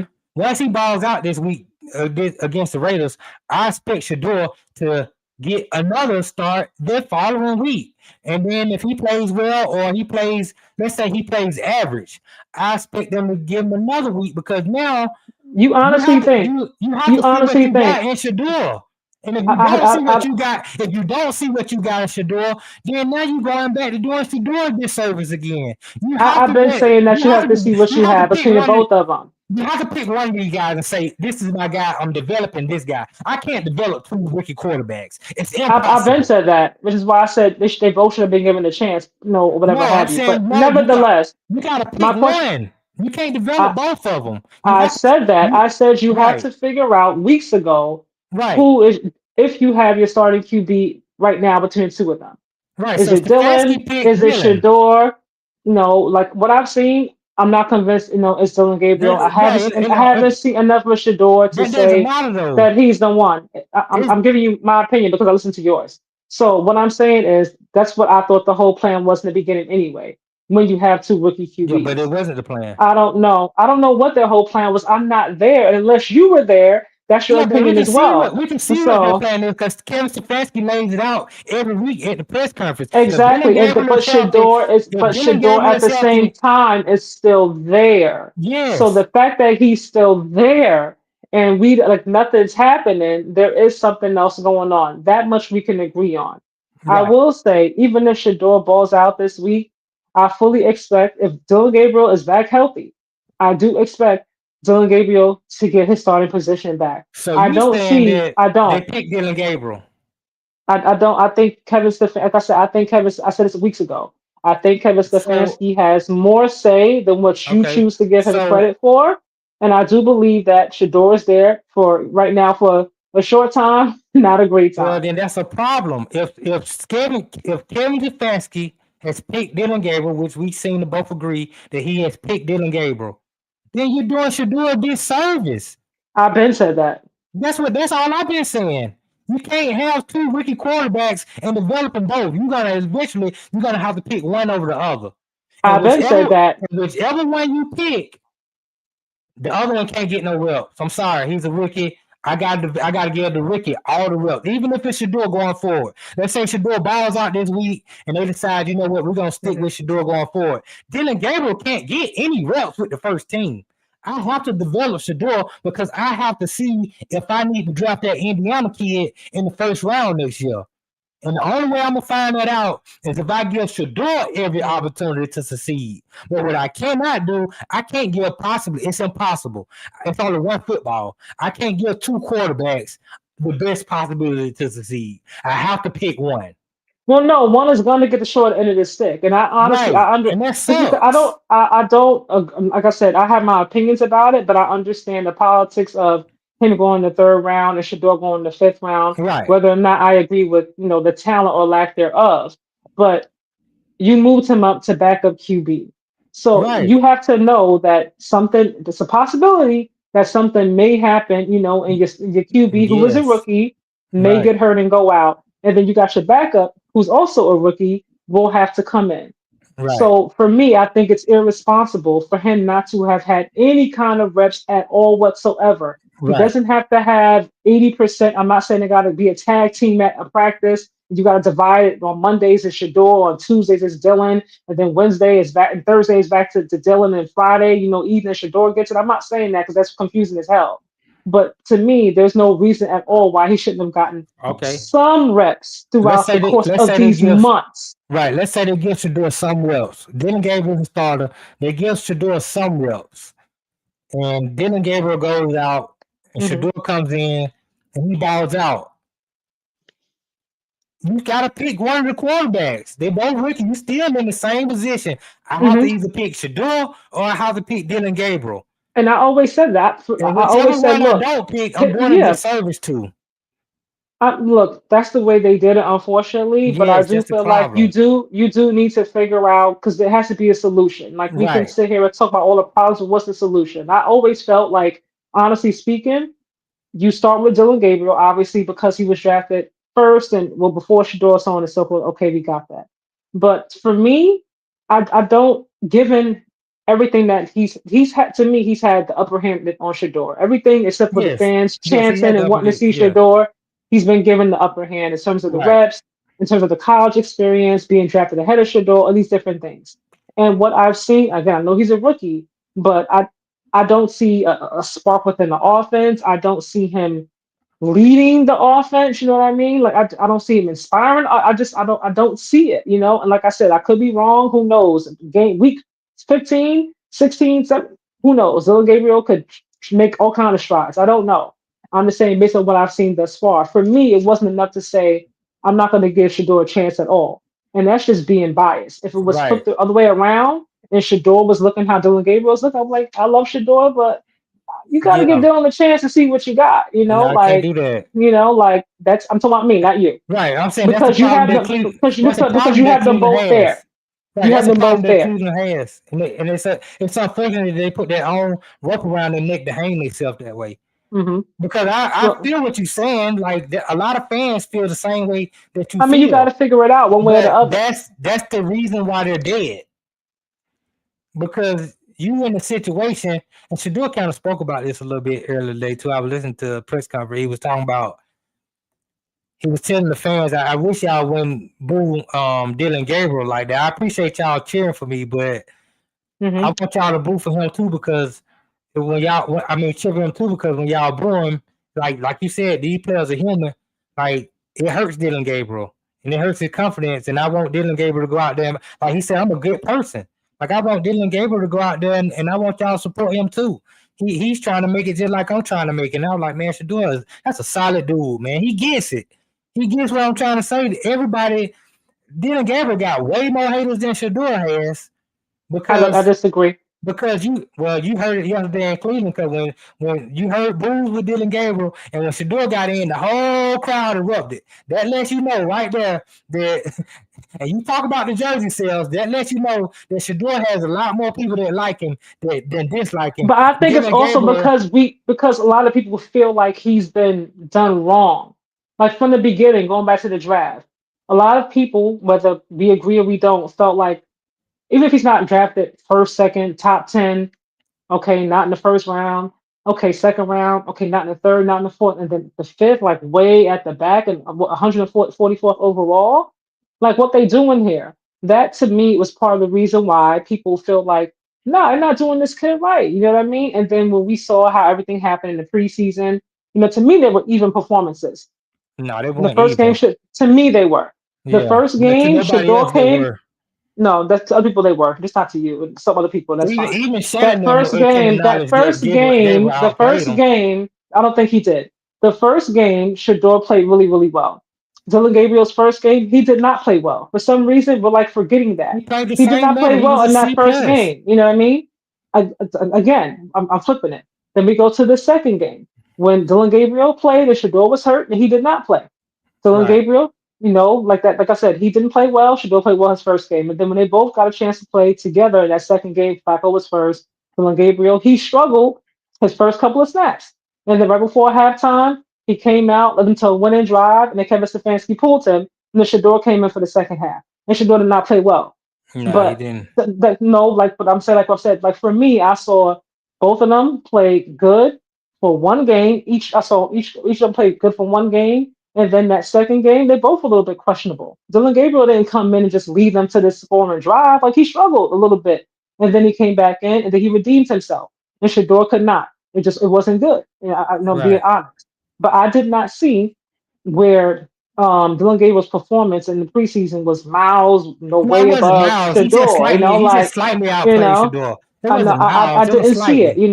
To me it was very similar. But I get because he was, just because Shador didn't outplay him in both games. They went with Dylan Gabriel Right. obviously, and he's the third pick. In the third round, excuse me. So I understand the politics of it.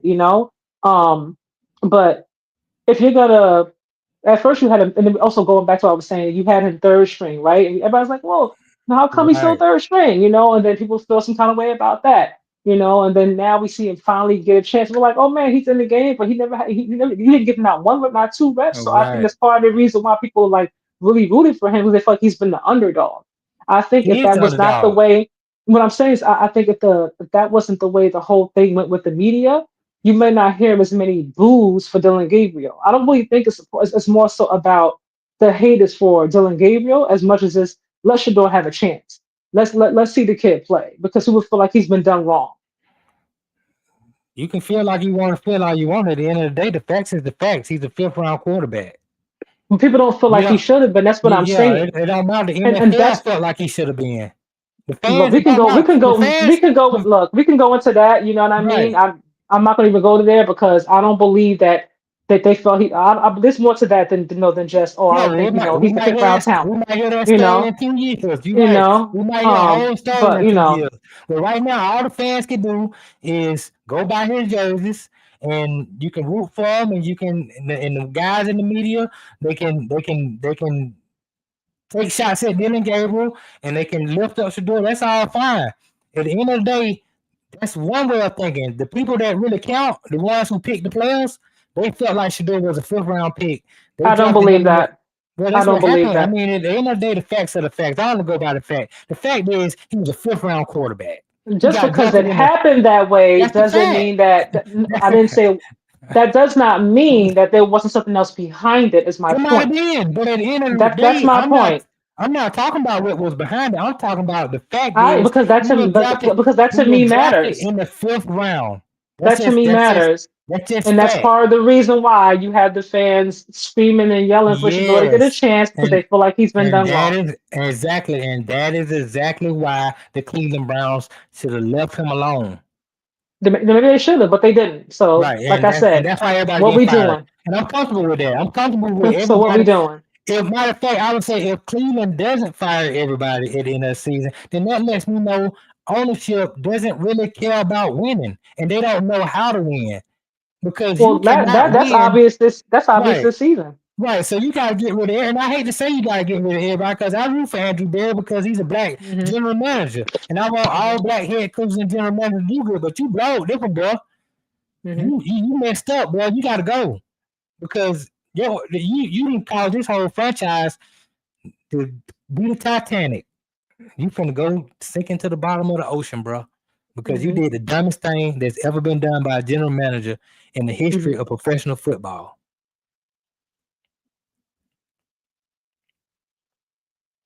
Terry Fontenot gonna be right behind you too, because he Say did it the again. second. Terry Uh-huh. Fontenot in Hmm. Atlanta, he's gonna be right behind you Hmm. because you wanted Terry Fontenot fired last year. Arthur Blank said, "I'm gonna give you one more chance. This better work because you signed Kirk Cousins to all that money Hmm. to go into the draft and take Michael Penix with the 8th pick, Hmm. and then now you got to go back to Kirk Cousins because Michael Penix Hmm. is out for the season. Yeah. So. These fans want him. These fans want him and Maurice. Raheem Moore gone.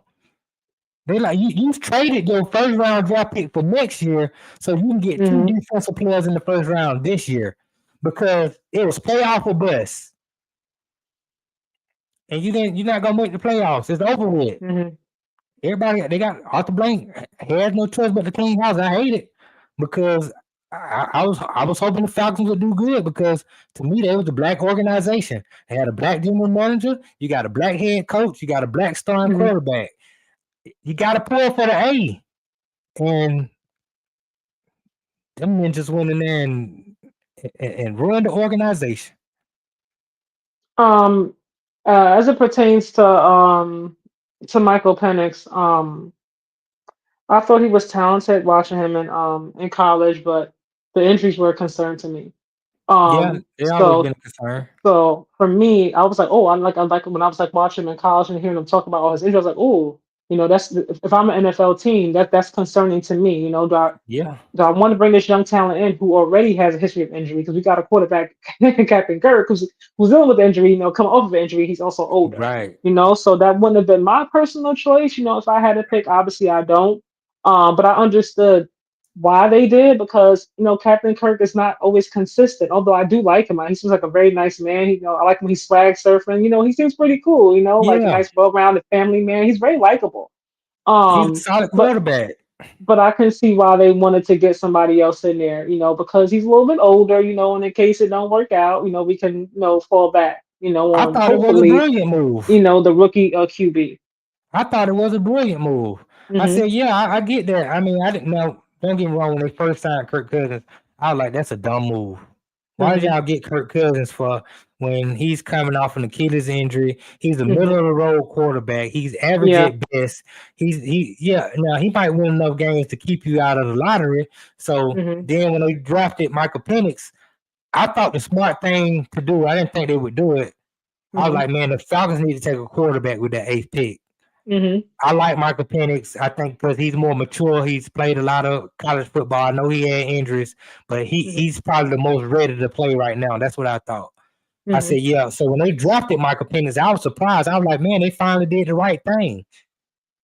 But Okay. the plan wasn't for Michael Penix to play. The plan was to let Michael Penix sit behind Kirk Cousins for a whole year and develop. I told you about Atlanta, which is different from Cleveland. Cleveland fans gonna show up to the game regardless of what the team doing. The team can go 0-17. They're gonna sell out the stadium. Those fans are loyal. Those are some of the best fans in the league. Atlanta fans ain't like that. Atlanta fans are fickle. If you don't do what they ask for, Hmm. they won't show up to that building. And you sitting there with a $70,000 dome and it's half empty. So Hmm. when the fans were pressuring them, Kirk Cousins went on a little slide. When he lost that game in New Orleans, I was like, damn, that's a bad look. They Hmm. should have kept Kirk Cousins in. They should have let him finish it out. Kirk Cousins didn't come out due to injury. He came out because he was playing so bad that they decided, man, we got to go with Michael Penix. And they threw Michael Penix out there. I don't think Well, he was fully healed. yeah, but he wasn't on the injury report. That's what No, I'm saying. Right. no, he So if wasn't. he right, so if he's on the injury report, then I get it. Pull him, he's hurt. Put Michael Hmm. Penix in. They put him in. They pulled Kirk Cousins. Hmm. Well, at that point, you got to go with Michael Penix. You can't pull Michael Penix. Then the coaching did some, it was bad coaching. He didn't Hmm. put Penix in the right situation to succeed, Hmm. but Penix is a rookie. And now people are like, oh, Michael Penix, he hurt, he ain't playing well. He's a rookie. You got to develop him. They made their bed. I'm sorry that you're paying a backup quarterback $50 million. That's the bed they made. That Yeah. decision that they made. If you knew I you were per- going to draft a quarterback in the first round, don't give Kirk Cousins $50 million. That's all I'm saying. Just draft a rookie I and don't put him think it's in. what I don't think they expected to. I could be wrong though. I don't think that's what they were gonna do. I think they were like, wait, hold on, Michael Penix is still there. We got a chance to get a QB in the top 10. We gonna go for it and just roll the dice and see what happens. Yeah, but if they wouldn't have got Michael Penix, they would have got Drake May. Hmm. It was going to be a quarter. I think how many, like 6 quarterbacks got drafted in the first round? They were going Hmm. to get a quarter. They knew whether or not they were going to get a quarterback. If you know you're going to get a quarterback, why are you paying this guy who's middle of the pack all this money, $100 million guaranteed, when you could Somebody just didn't. draft him? Somebody didn't trust him.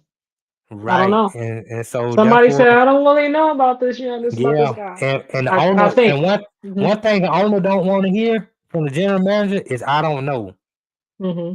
You need to know, I think this and that's probably why. knows. Okay, I paid Captain Kirk, and if it don't work out, I can fall Yeah, back on the backup, yeah, that's backup why they rookie, and I all. can keep my job. That's what I'm No, thinking. but he ain't gonna keep his job. It's over with. It's unfortunate. I Um, hate it for the brother.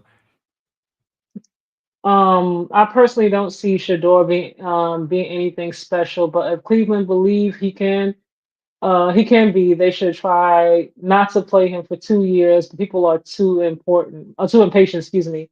I mean, if they Shador or Dylan Gabriel, if you're going to sit your rookies for 2 years, then who do you have them sitting behind?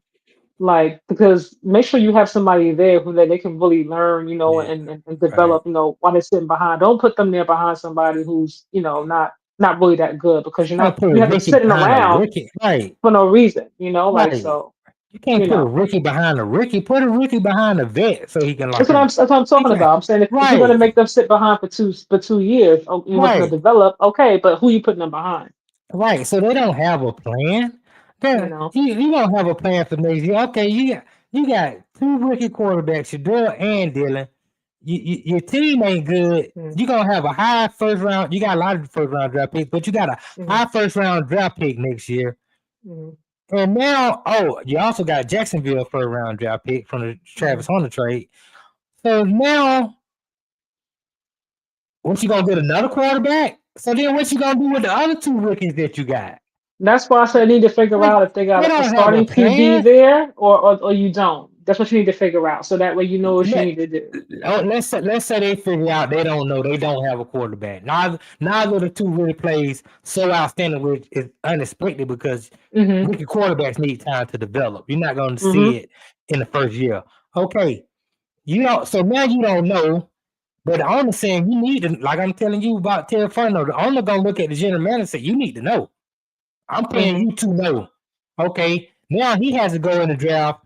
This kid, one of these young quarterbacks, whether it's Sellers, whether it's Mendoza, Mhm. whichever one of these quarterbacks that have promise that you like, you work them out, you bring them in, you say, okay, we really like this kid out of Indiana. We really like this kid out of South Carolina.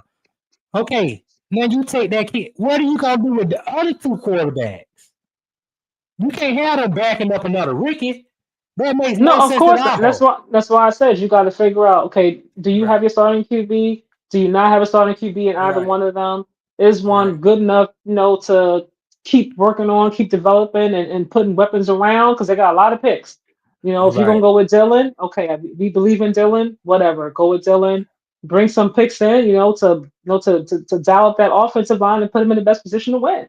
That's what you're gonna do, and yeah, hopefully let Shedeur go someplace else where he has a chance. But there's no point in keeping multiple upon multiple rookie, QBs, like, right, and then you're just wasting picks, right. and not doing anything on the offensive side of the ball. So, And that's why you got to clean house so the new general manager can take the team the direction that he wants to go mhm, in. You can't trust these guys no more. These guys have lost all the trust. They don't know what they're doing. It's a dumpster fire. So you got to put a new general manager and a new head coach in there and let them decide how they want to move forward with the franchise. Whether they want to believe in one of the young quarterbacks they got now or they want to go in the draft, they'll make that decision very early in the offseason. They're not going to wait mhm, because you can't mhm, afford to wait because if you're going to evaluate a quarterback, you got to be evaluating that quarterback immediately. mhm, Senior Bowl going forward. You got matter of mhm, fact, you got to already have your scouts at the games right now, scouting mhm. quarterbacks. So they ain't got no time to waste. Matter of fact, I wouldn't even be surprised if they just go ahead and alleviate these guys that do this sometimes during Mhm. week 12, week 13. Look, we ain't got no more time to waste. We got to figure out what we gonna do going forward. Y'all guys clearly don't have a plan. I'm gonna read this last comment before we get out of here. Big Dog Browns ain't finna achieve nothing. Him sitting behind Flacco and Gabriel for 2 years would not have been a problem. Would not been a problem. LOL. And technically, Sanders is a fourth string if you include Deshaun Watson. You forgot about Bailey Zapp. Bailey's out don't count. He's a scout team quarterback. Look, he's there. Like, you never He's know. there Okay, as a scout team quarterback. He's I, not I don't in the like folds. with this organization. I don't put nothing past I agree nobody. with So that. Now I agree with like, that. even They though they, they might have should have played you Bailey know. yesterday. They probably would have won. They could have won the game. But All they hey. needed was 6 points. Jeez. um, but nevertheless, thank you guys for tuning in to this very long week recap weekly recap. Uh Big Dog, I know you 49ers fan. Thank you for supporting. Tell your mom I said thank you. I think she might have went to bed because we went a Yeah, little yeah, bit yeah, late. yeah. She went. I mean, sometimes she can't sleep, so she'll be up. Hmm. But Uh-huh. hopefully she went to bed and got her some sleep.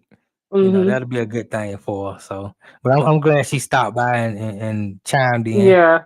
And I know she kept it on the Hmm. she probably put it on multiple TVs. That's what she do. She like to support me in the stuff I do. Aw. So, I appreciate her for that. You know. That's what a mom's supposed to do. Support her Right, baby, even when right, he's not her baby anymore. right, And thank you as always for joining me on these Monday/Tuesday night recaps. By the time that no, it actually right. we get started.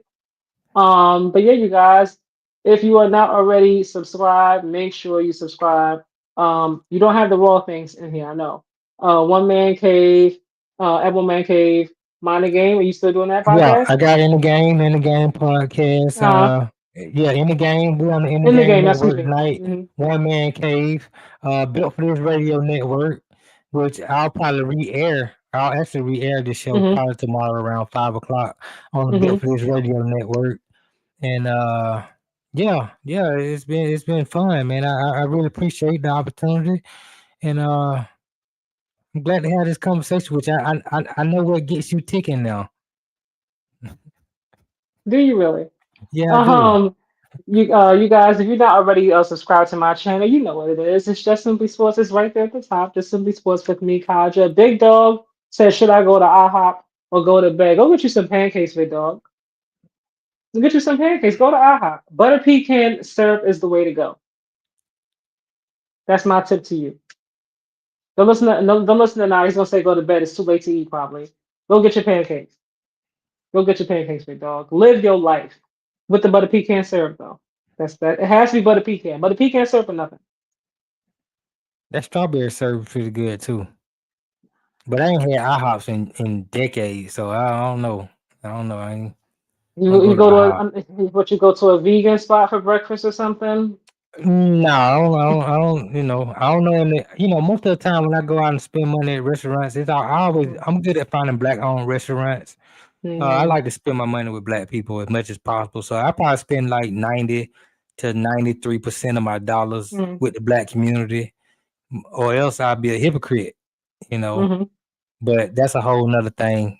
Talk about on controversial truth. But a lot of times we complain as people about the decisions that these people make, and then we go Mm-hmm. support all their businesses and all their products and give them all True. that money to put that money Very towards true. their political capital and their political agenda. Mm-hmm. Usually, is something that you're complaining about, that you're Mm-hmm. funding that thing that you're complaining about. So Very stop true. doing that. Stop doing that, and be the change that you want to see. And a lot of us talk a good game, but we're not living it. So, you know, do what makes I you happy at agree. the end of the day. I agree. I couldn't agree with. That's the one thing I agree with you tonight that you said. You So agree with a lot of things I said tonight. It's just not that's that's Dylan that's Gabriel that's that's Shedeur. the one that stuck out I'm to me. giving you the So. gospel. You should be taking notes when we having these I ain't taking shows. no damn notes when it comes to Shedeur. That's what I'm not Now, gonna when do. it comes everything else, take notes. Cause all I do, I'm telling you what's gonna happen going forward. I'm telling you the truth. Hmm. Yeah, Telling you yeah. how this thing You telling works. me your version of the truth, I'm not just the telling truth. you. Yeah, I'm telling you the whole truth, nothing but the truth. Yeah, So okay. help you God. Yeah, okay. Whatever. Good night, you guys. Big dog. Enjoy your pancakes again with the butter pecan syrup. Drive safely because it is late. Be careful out there. See you guys for week 12 next week. Be safe, y'all. Good night. Here we go.